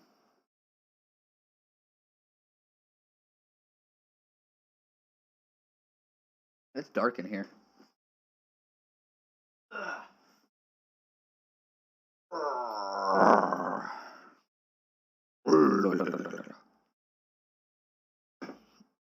Never played this game before. Allow access, sure.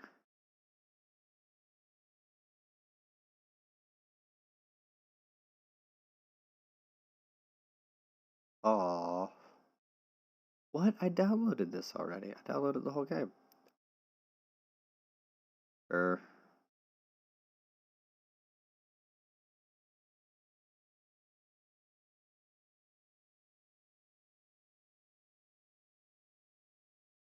No idea what this game is like.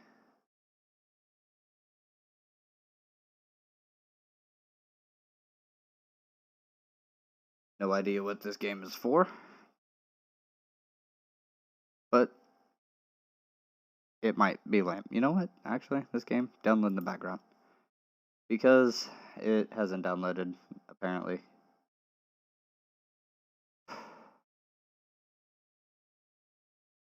Well, going with fighters.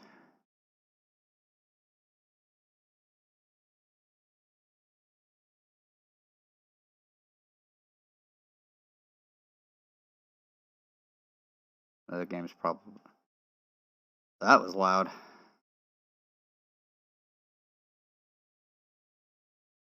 Okay. Bit rate is low, but my voice is coming through. So, as long as my voice is coming through, I think nothing else actually matters.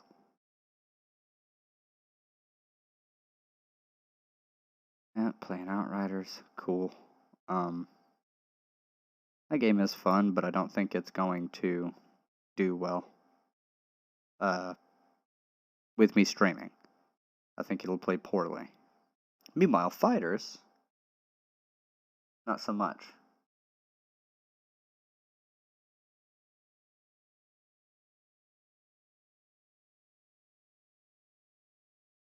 This other game I've got. Oh my god.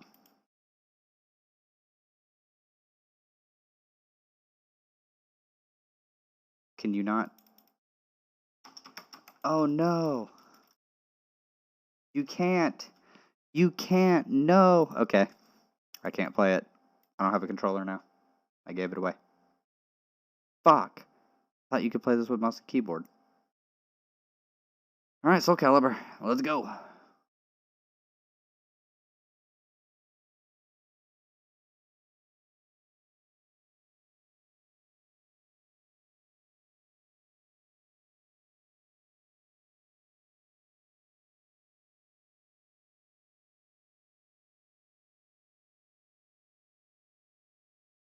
Mm-hmm. Mm-hmm.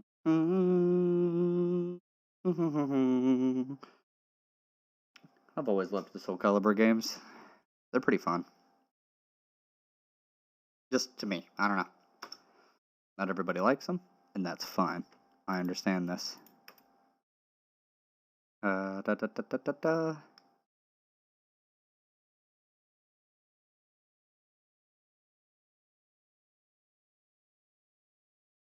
Soul Calibur 6.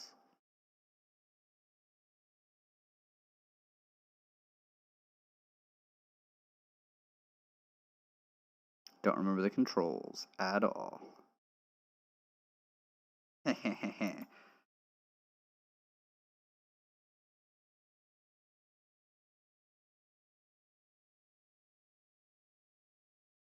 One.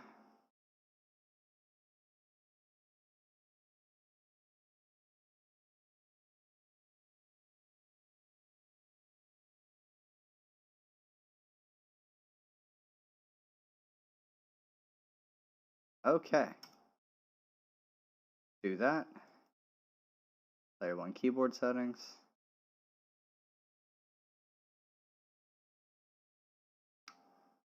Okay.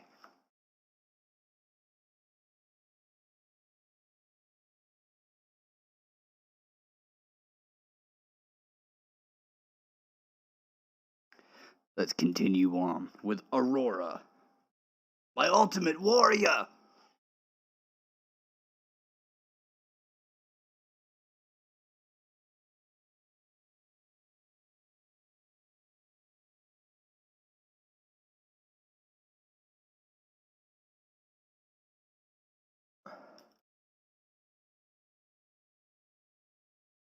Ah.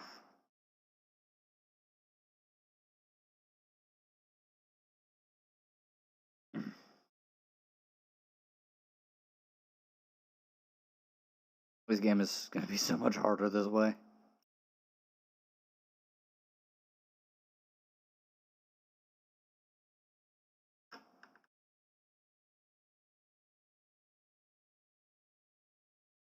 How's the bitrate doing?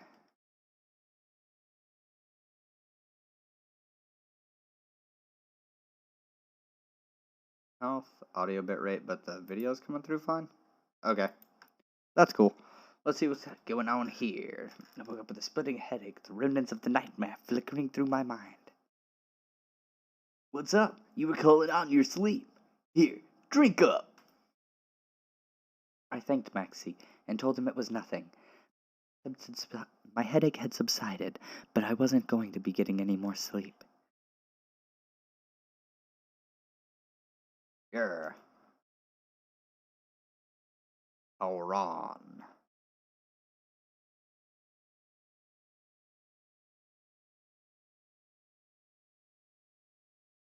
Come on now.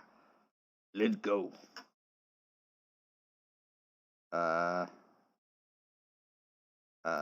Let's just go. I don't care about anything.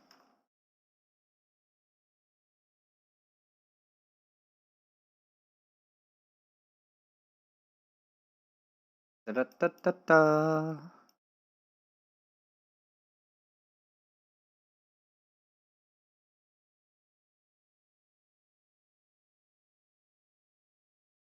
It's gotta load.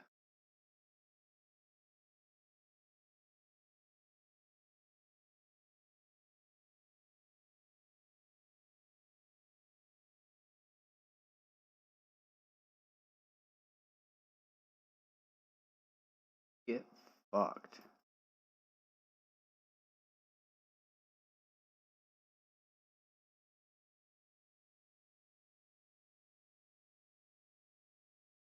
That is so cool! Oh my god! I've never played her, really.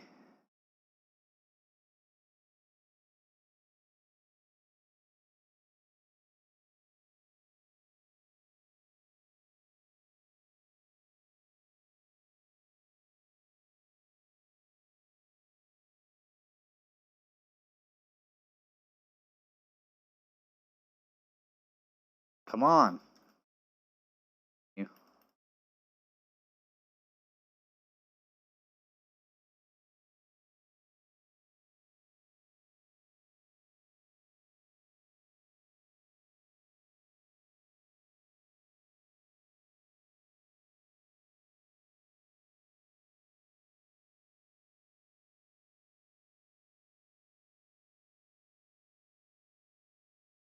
Ah, that was so cool. Okay.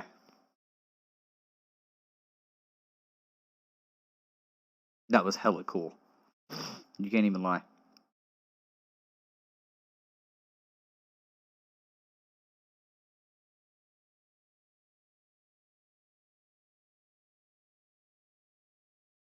Wig shag suit.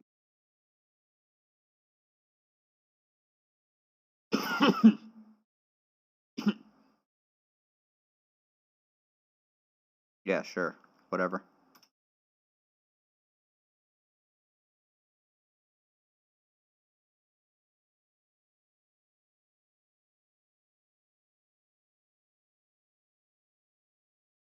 Yeah, so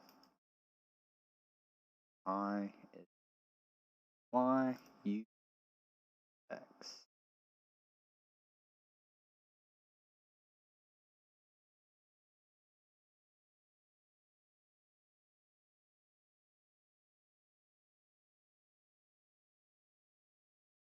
Okay.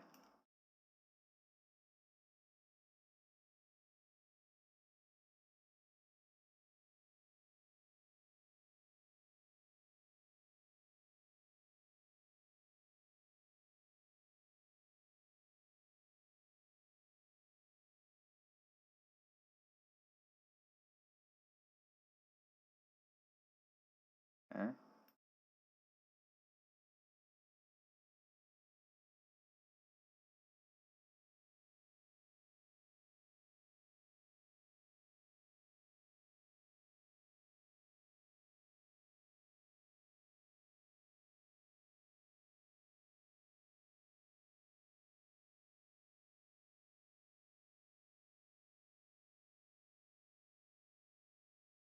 Okay, is it? Okay. Qualifiers.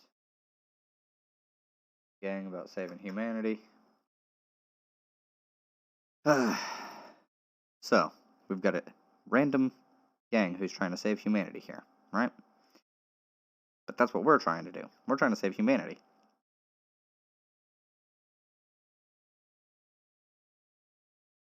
Soul Edge.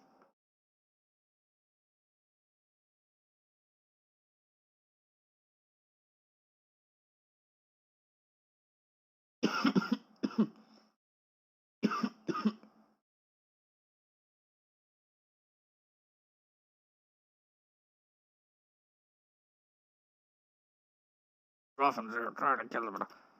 I've been disconnected from Steam. How did I get disconnected from Steam?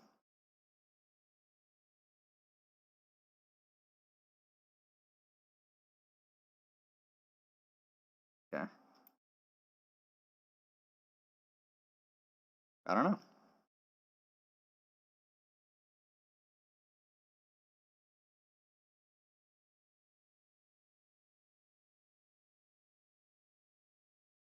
Ooh.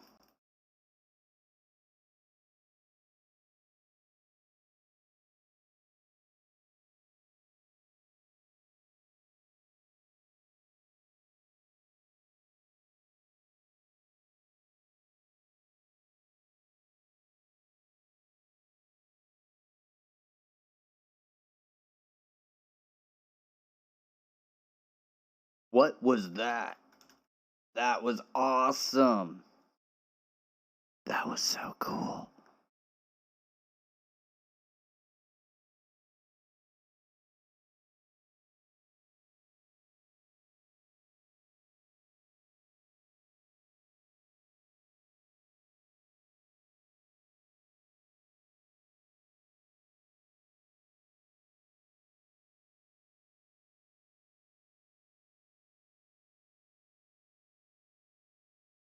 Get fucked. I really like that one.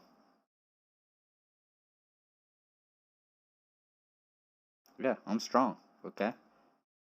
I create weapons out of nowhere.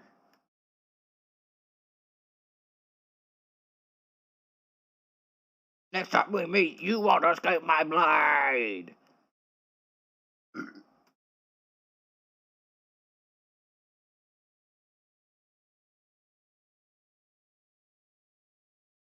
Okay.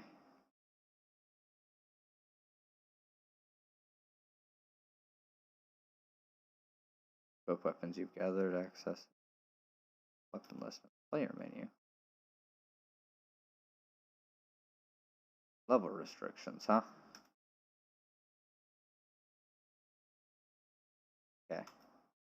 Is it L? No.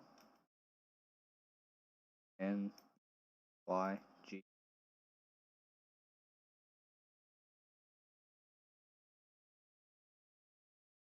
Sure.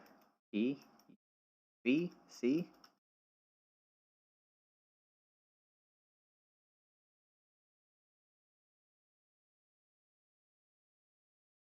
Come on, what the hell is it?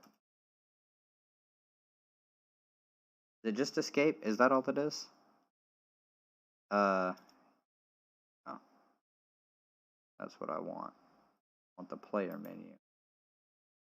N M L O P I. Weapons. Boom.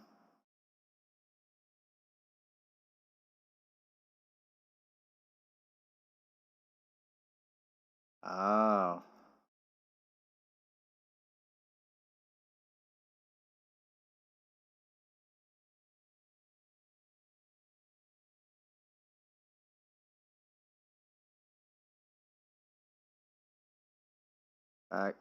Back, enter.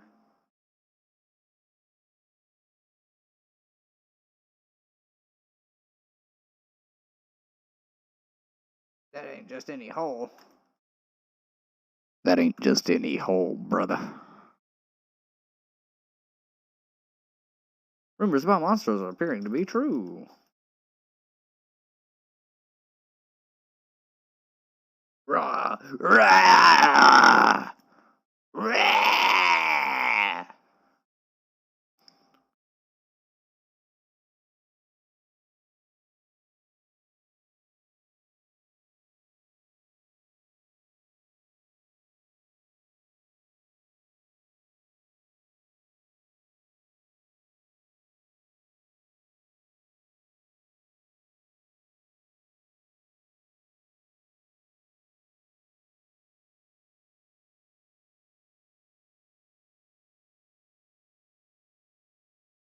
Jude.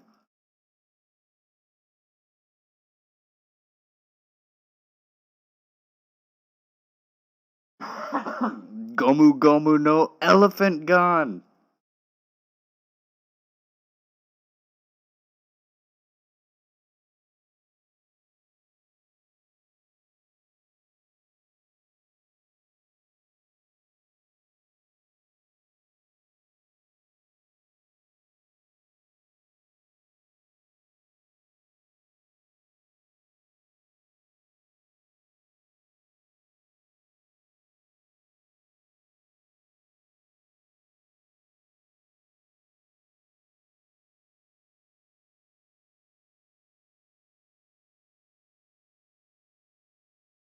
I win.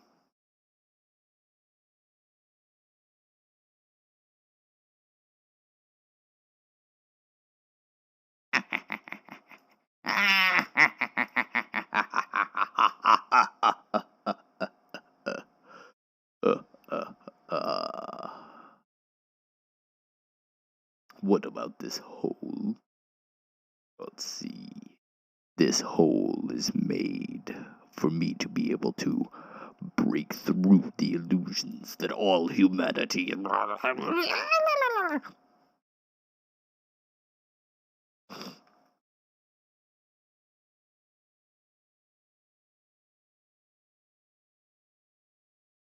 Alright, let's just go. Let's keep doing things.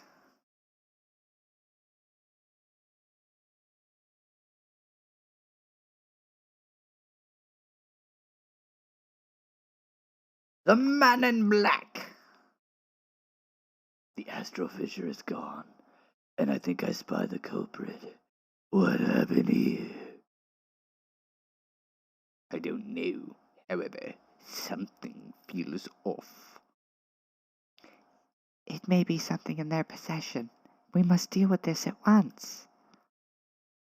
You stay back. I do not know what you are, but I know you possess unnatural power. Show it to me, if you dare. Yes, show me your unnatural power.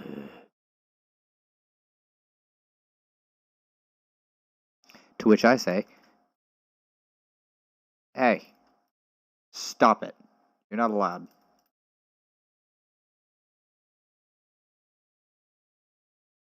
Hey.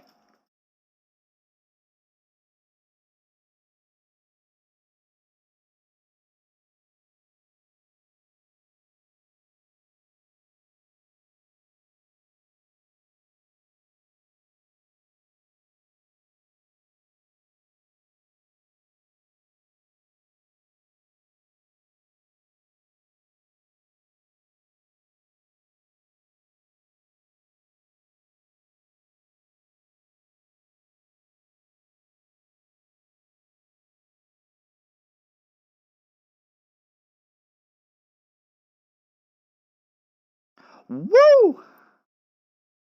Dope. Not bad.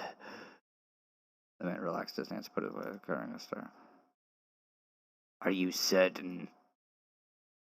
Is it really wise to let an outsider get away? I have obtained all the information I need.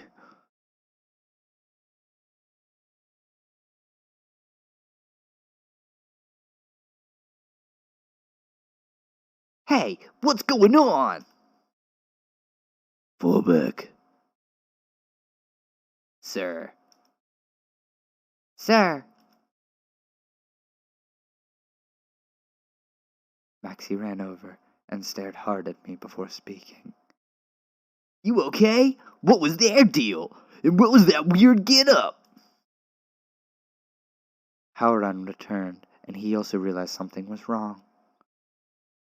I found some water. Did something happen while I was gone? Yeah, Aurora was attacked by some freaky group. A freaky group? Like bandits? They didn't look like bandits. Well, at least everyone's safe. I think our way is ahead safe, but we should stay alert. Those freaks may come back.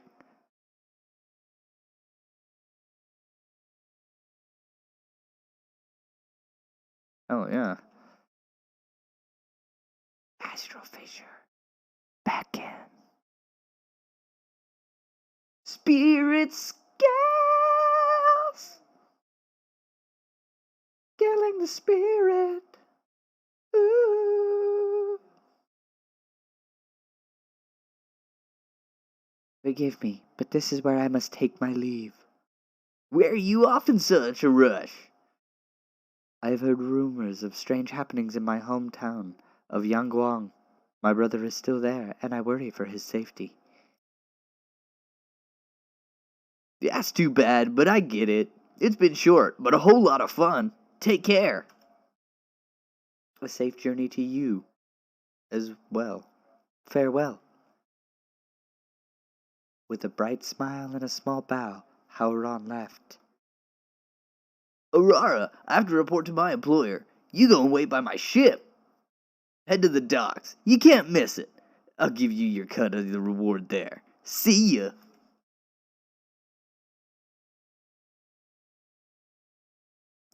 Huh? Who are you? What do you want?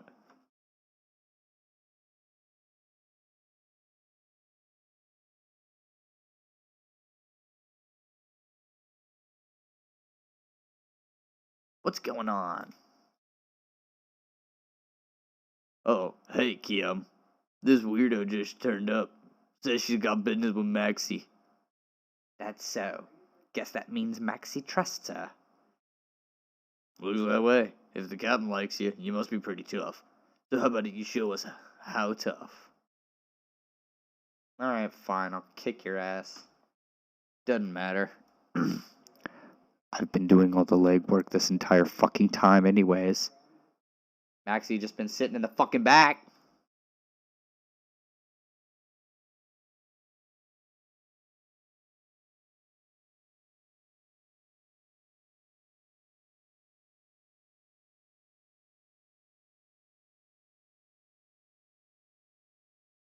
Get fucked. I'll just wipe out Maxie's whole crew real quick.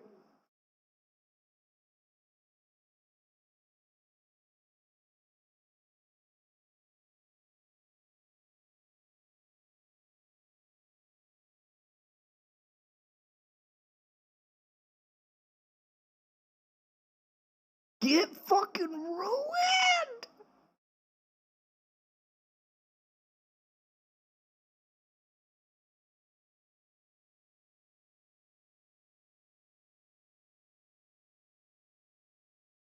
Hey.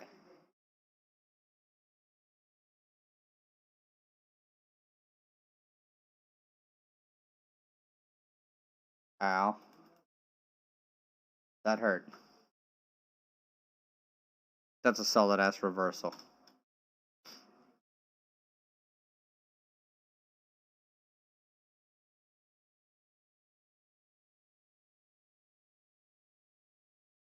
Absolutely.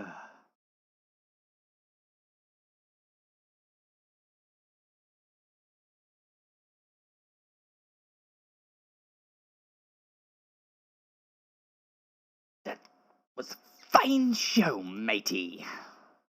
Hey, I'm back. Where's the warm welcome for your captain?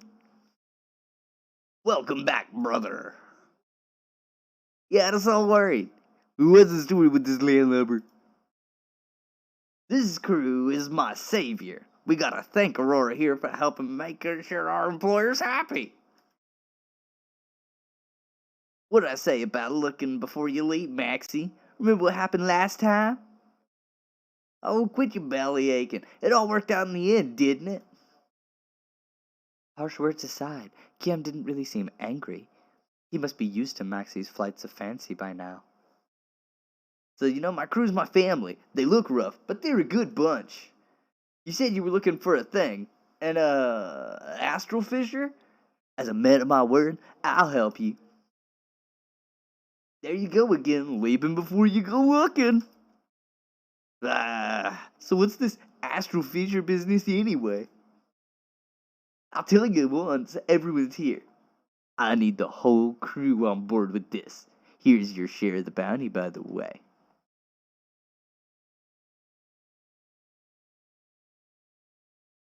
I get to go shopping.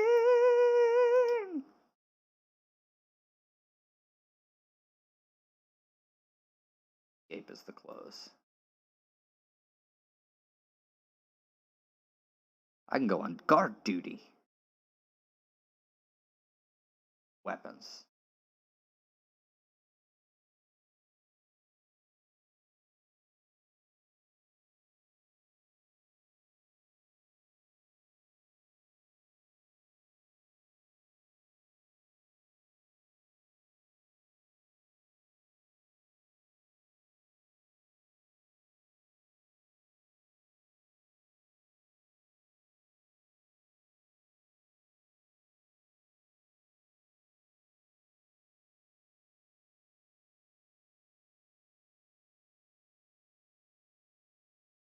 These are so good.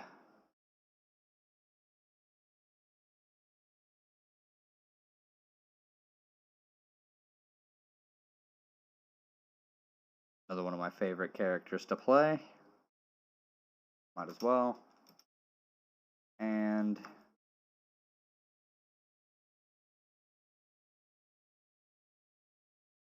those. Zoslimel's cool as well, but whatever. Down there. This.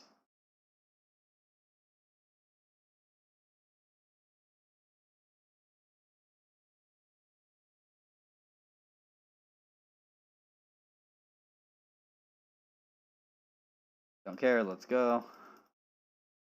I don't give a shit about this dialogue. Oh my god. Oh my god. Just let me fight. Almost 3 hours. I'm almost done streaming for the day. Jeez, holy fuck.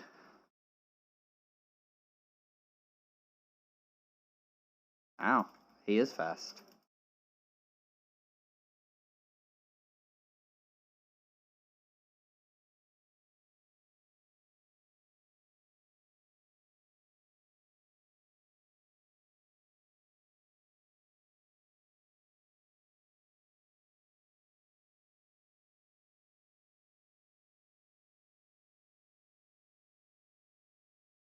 ruined.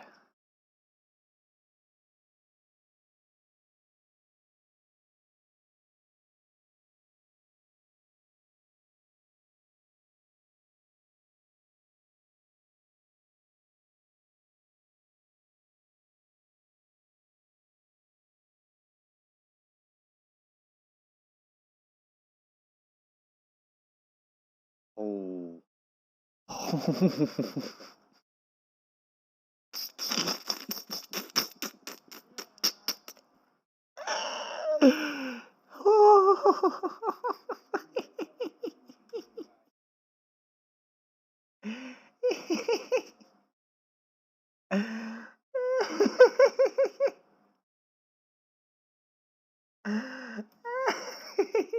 Okay, that's cool, but holy, oh my god. Okay. Okay. You know what? Instead of ending, I'm gonna take a break for a little bit because I've been here for 2 hours and 43 minutes, and the first 2 hours I was just kind of here not doing anything. I usually take a break once every hour. I've been over here almost 3 hours at this point. So I will be back very shortly.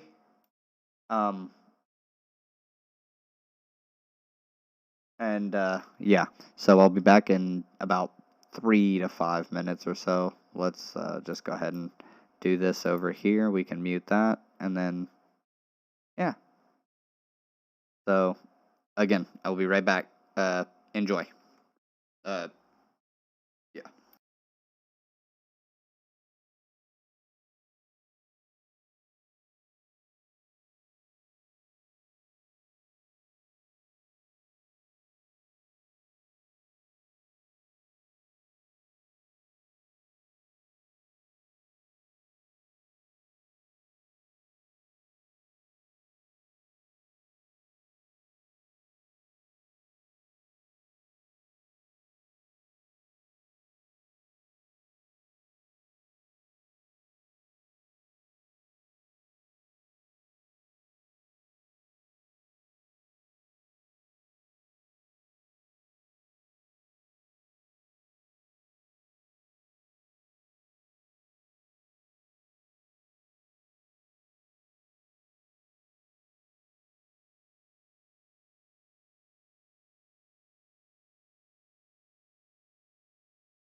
Alright. Let's get back into it. I didn't even realize I was going to be playing Soul Calibur. Okay, so. While I'm doing this, I'm going to go ahead and mention some stuff here. I don't care. Let's go.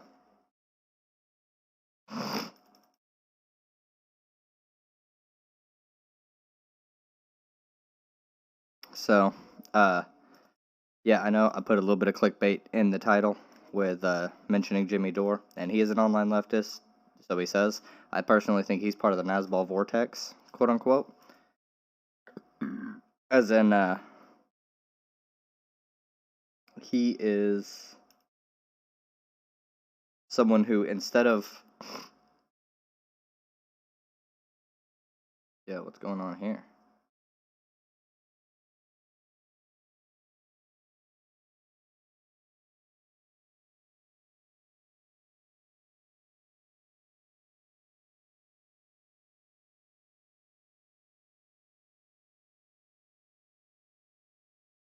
Okay.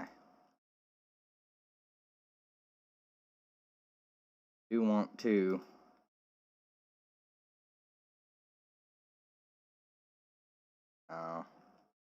Alright.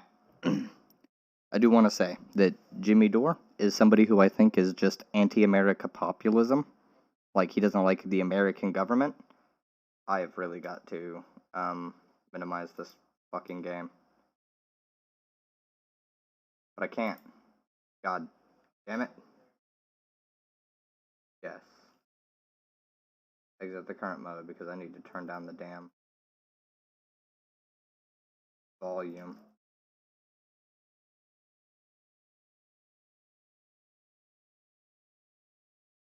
Turn it all down.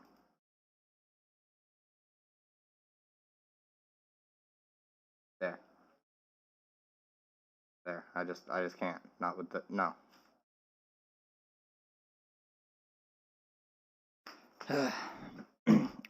I've seen Jimmy Dore be on Glenn Greenwald and Tucker Carlson, both of whom are not leftists.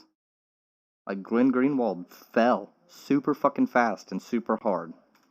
So I want to talk about that for a second, and so I'm going to have chat open so I can see if anybody has any dissent. But Jimmy Dore, I don't think is actually like a leftist. He uses some leftist rhetoric, but I don't think he truly believes in like liberation of the workers and having... Okay, he might believe in liberation of the workers. I'll give him a little bit of credit, even though I don't think he necessarily deserves it.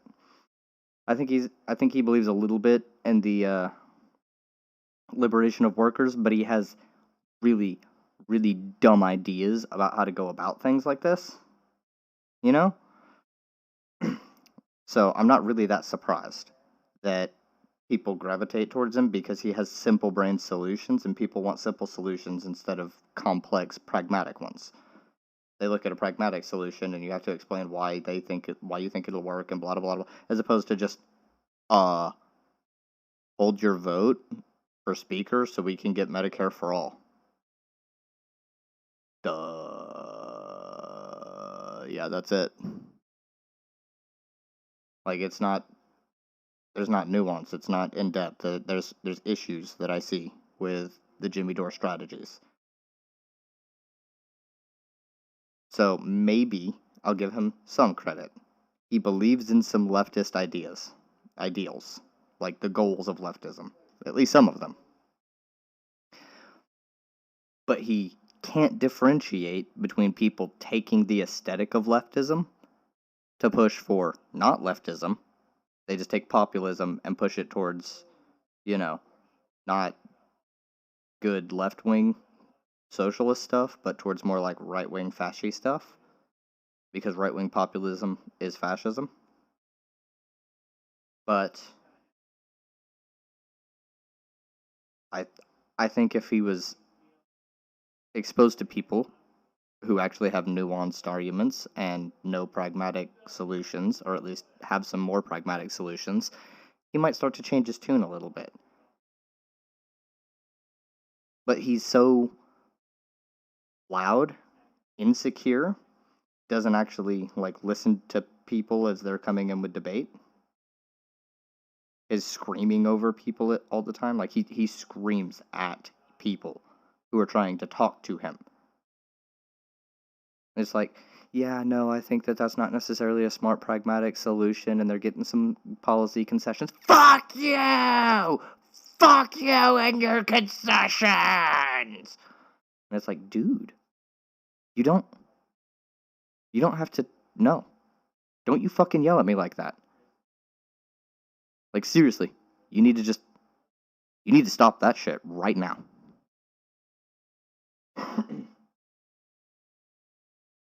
So, I dislike his substance, and I dislike his style, to be completely honest. And the way that he pushes people leads them more towards accepting Tucker Carlson as somebody who could be a good ally, as opposed to having them recognize that Tucker Carlson likes to take populist rhetoric, shroud himself in some of it, and push you towards, fascism.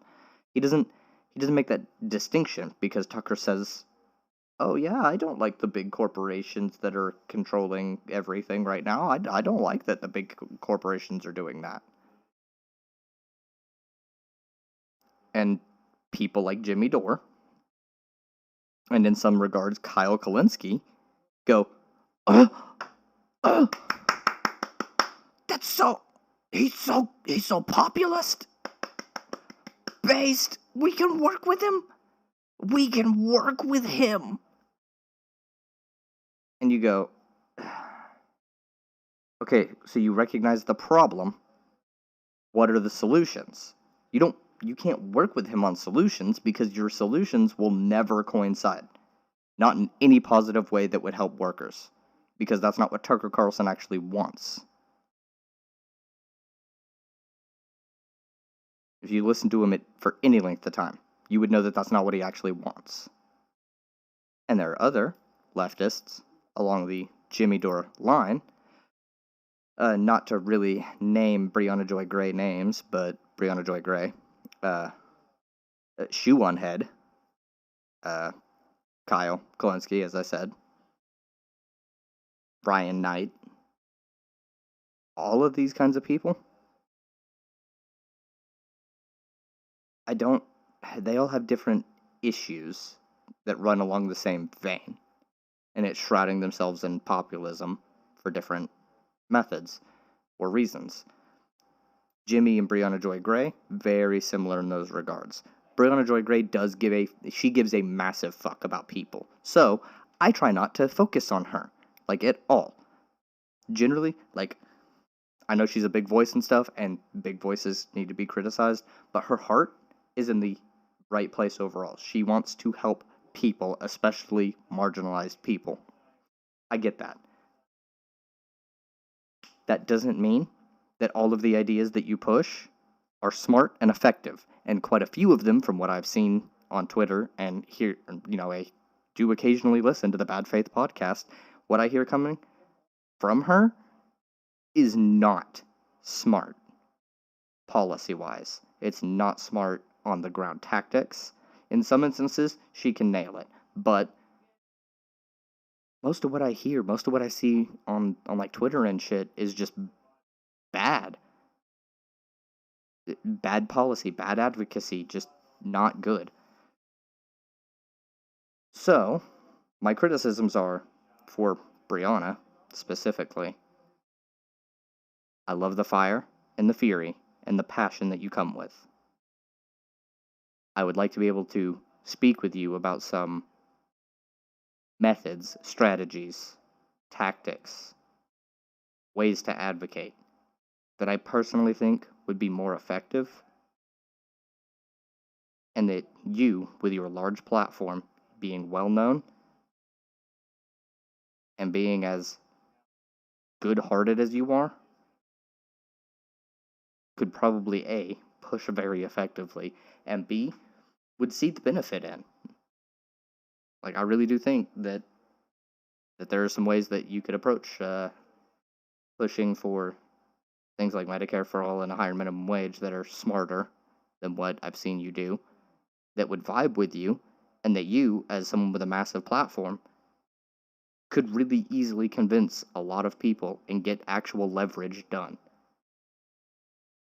So, to anyone watching Brianna Joy Gray that happened to tune in here, I love her passion. I do.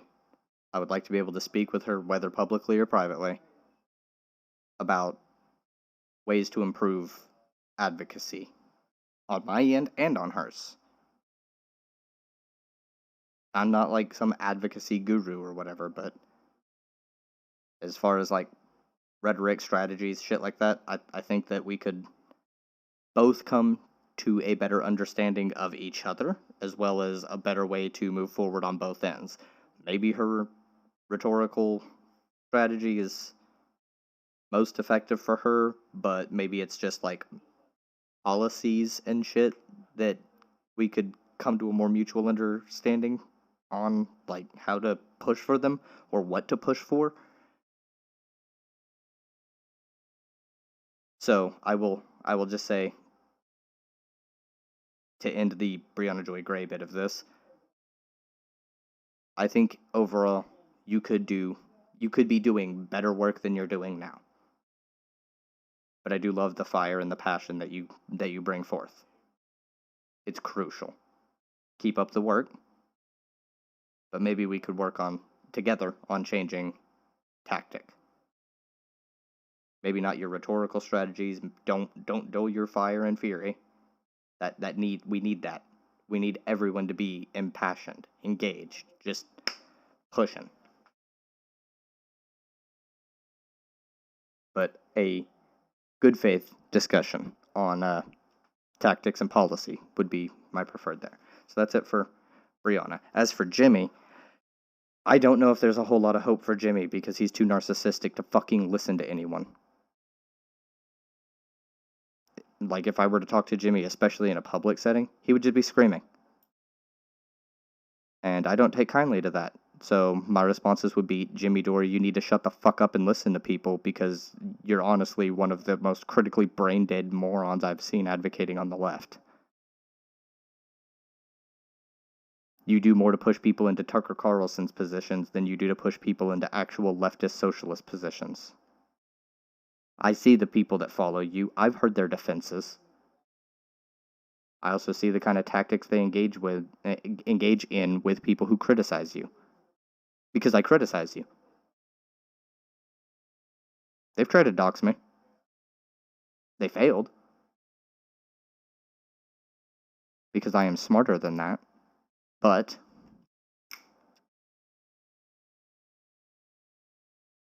let's just say, Jimmy, we got work to do with you, bud.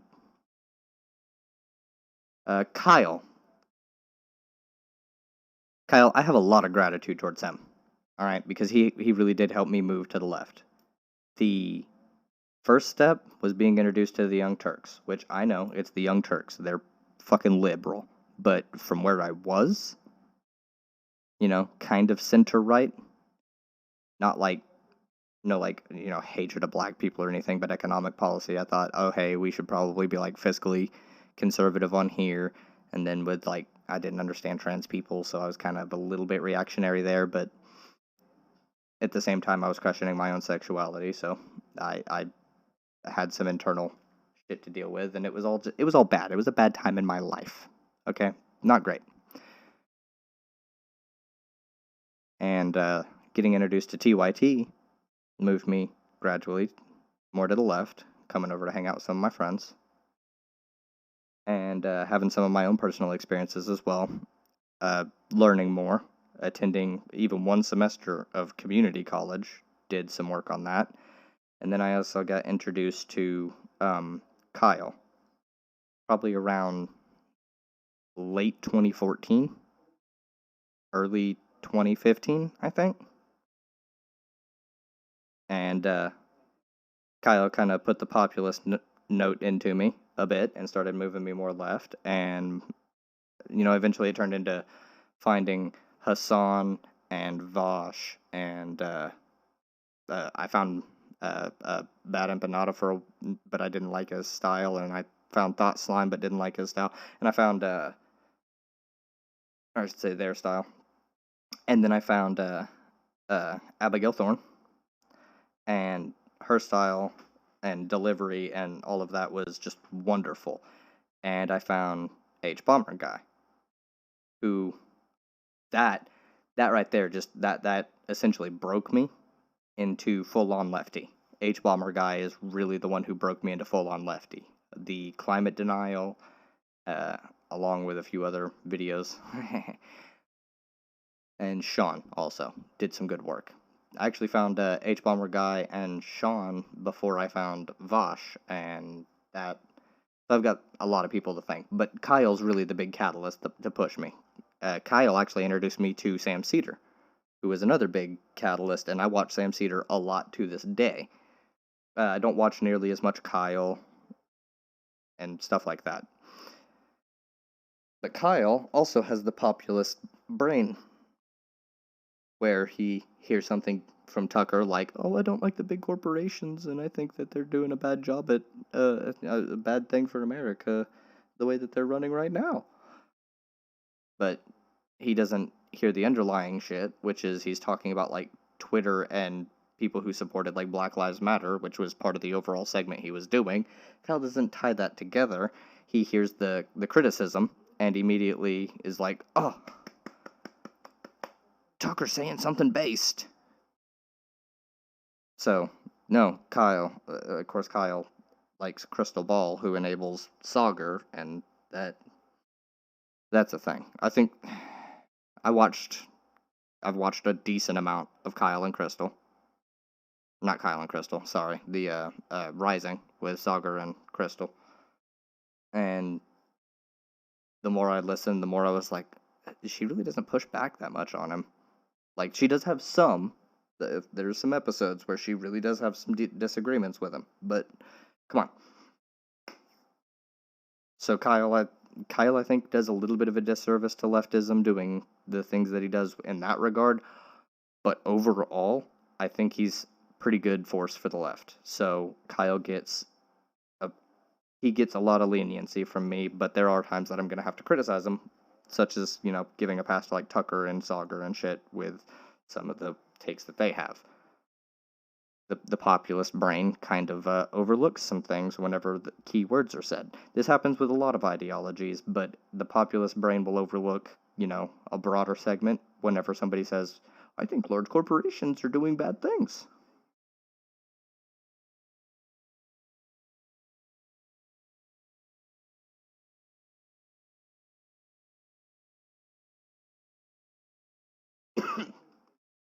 Crystal, I kind of wrapped my criticism of her in here. I don't think she really does much to push back against Sauger and his far right populism, at least not consistently. But there's only so much that Crystal can do from where she's at.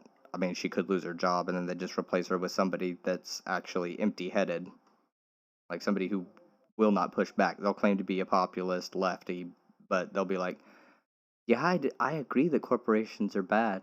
Oh, what is your solution? Loosen regulations on them? I don't know. I guess that could work." Or some stupid shit like that. But she still deserves criticisms because she doesn't push back enough. She knows, but I think she knows that that's her job. That's probably a thing. Ooh, there, dips? No, stream healthy except for the fucking audio bitrate shit, which I don't understand. My audio bitrate should be solid. Should be beautiful and clean. Well, there we go. Wasn't fully clickbait. I have a segment on Jimmy Dore in here, and if I knew how to do annotations and or was patient enough to bother, I would probably timestamp it so Jimmy could find it, along with Kyle finding his segment. And now, for Vosh. Vosh is a big boy. Vosh can handle criticism. And these are coming from very good faith, because Vosh is the political streamer, lefty YouTube creator guy that I watch the most. Anyone that I hang out with can attest to this. Vosh does wonderful work, in my opinion, overall. His debates have taught me so many new things. as well as made me laugh as he humiliates Nazis and shit. His general videos where he's talking about a topic also are very informative. They have pushed me to learn more about certain topic, because he'll say something and chat's like, oh no, you're wrong on this, and he's like, no, I'm actually 100% right. So I'll have to look into these topics because I'm not a smart dude. I'm kind of an idiot. So when by the way, I'm an idiot. So if I call you an idiot, that's bad. That's really bad, because someone as dumb as me thinks that you are stupid. Just keep that in mind. All right. So I'm having to look up shit that he's talking about, and sometimes his chat has, valid critiques of certain things, but it's like, okay, well, they were using this and this example in this niche situation to try and justify saying that he's wrong on blah blah blah. No specifics right now because I can't pull one up off the top of my head, but there are times that that's happened. There's times that he's been wrong, and sometimes he will address it and be like, yeah, but there is a couple of flaws I see with Vosh as a whole. One is an amount of narcissism, not a large amount. He has a slight problem with a bit of narcissism, I think. People will criticize him over something, and he will just dismiss them as a dumb fuck. Now, sometimes he's absolutely right in this. Sometimes they are a dumb fuck. But there are other times, like, God, I wish I could remember a specific example because I'm just kind of live streaming right now. But I believe it was, I was watching the video the other day. Somebody said something about him being, there was a good faith critique, and he was saying something about the debates getting worse over time. Now, I disagree with this assessment, but they said that the debates are getting worse over time. And Vosh said something like, no, that's not true. They're a dumb fuck. My debates have been getting better. If you look at my biggest debates, and then he pointed to his second debate with Sargon as an example. Which, I mean, come on, dude. That was an older debate. Your one with I Hypocrite, that was an older debate. You pointed to older debates to prove a point for newer debates. And I think it was just because you were a little irritated by the criticism that somebody thought your debates were going downhill. The only debate that I think really went downhill, okay, there was actually two. There was the one where at the end of it, the guy was irritating you, and you just said that you were like, he accused you of using a debate tactic, and you said, yeah, I'm going to use another debate tactic. Can you guess which one it is? And he said, the one where you hang up, and you just hung up on him and laughed, and then the segment on YouTube cuts out. I'm not really, that one was like, okay, come on. But, yeah, so there's some times where I think that there are criticisms that could be looked at a little bit by yourself. Doing that introspective bit that you tell people to do that I think you sometimes don't do. Vosh, I don't think he always does this. Sometimes he does. Actually, I'd say most of the time, he's a little introspective. His rhetorical style has changed. He no longer defends his use of the tactical N-word, which I was kind of iffy on in the first place. I understood the reasoning. He's actually gotten some other people to, agree with him on that. Like, the Percy podcast is one of them. I've heard it. I've even defended the logic behind his use, although I don't actually defend the use of the word. I understand the logic. I will defend the logic used. I will not defend the actual use of the word. So, there's also that. So his rhetorical strategies and stuff have evolved and changed. He no longer does some things like that, although sometimes he is an edgy, irreverent dumbfuck with the way he speaks.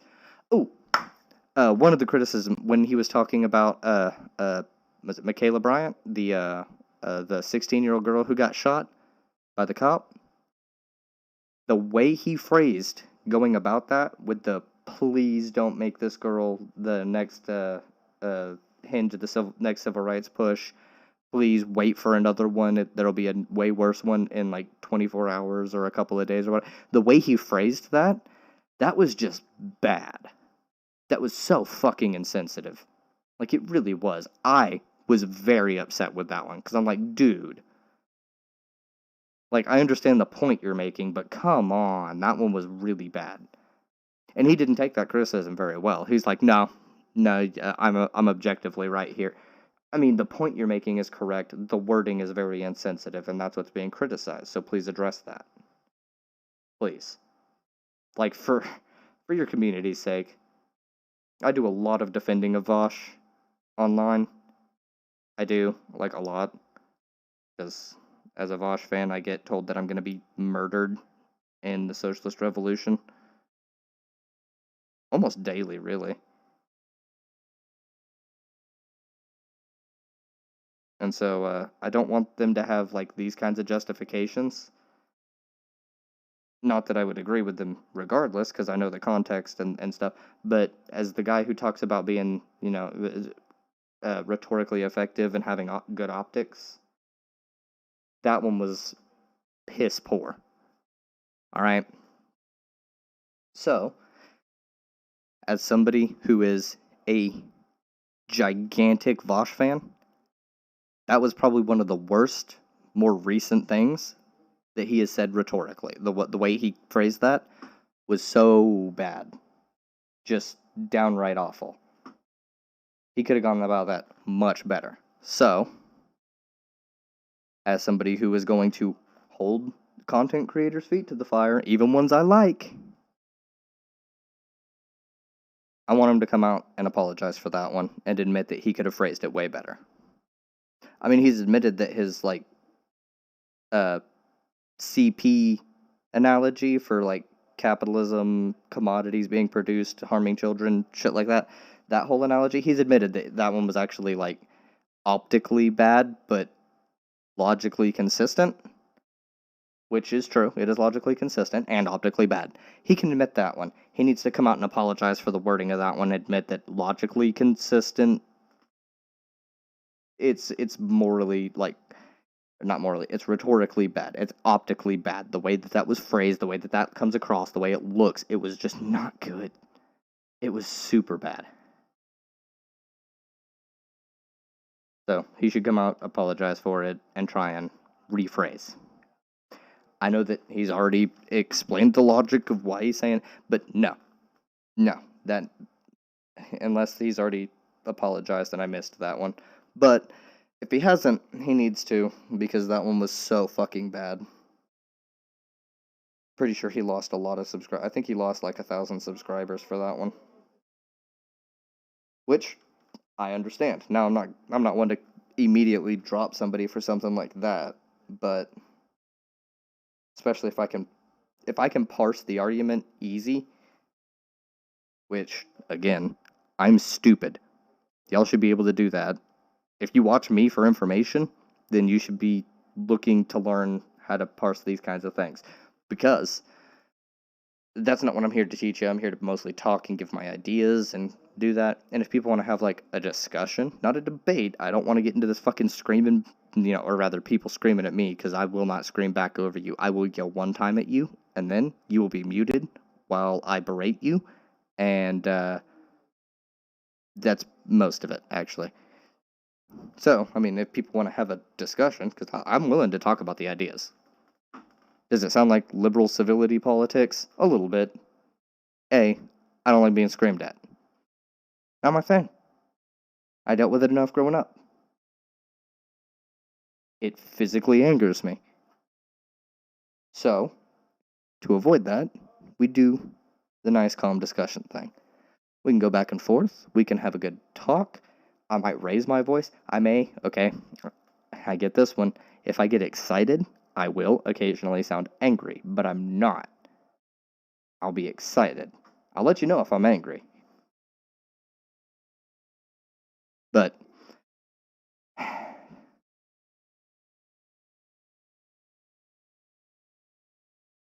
essentially the point here, guys, is we need to work on doing better tactically pragmatic solutions of certain things. And I know a lot of people don't like the word pragmatism because a lot of times liberals, libs and shit, they will use pragmatic to mean like slow incremental change and nothing else. And sometimes pragmatic isn't slow incremental change, but changing the way you go about phrasing a thing.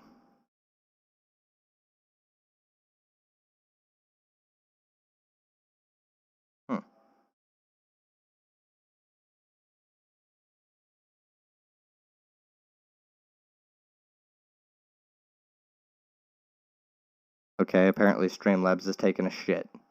But that's okay. I'm about to be getting off of here. So, to round this out, the online left, or really leftists in general, can do better. We should do better. But also, make sure you take care of yourselves, alright? If you like the stream, please leave a like, comment, subscribe. Do that one. Subscribe to the channel, god damn it. And I will catch you guys and girls and NBs, all of you lovely people, my wonderful comrades. I will catch all of you later. So, take care of yourselves and try and be kind, generally. Alright. Love yourself. Later.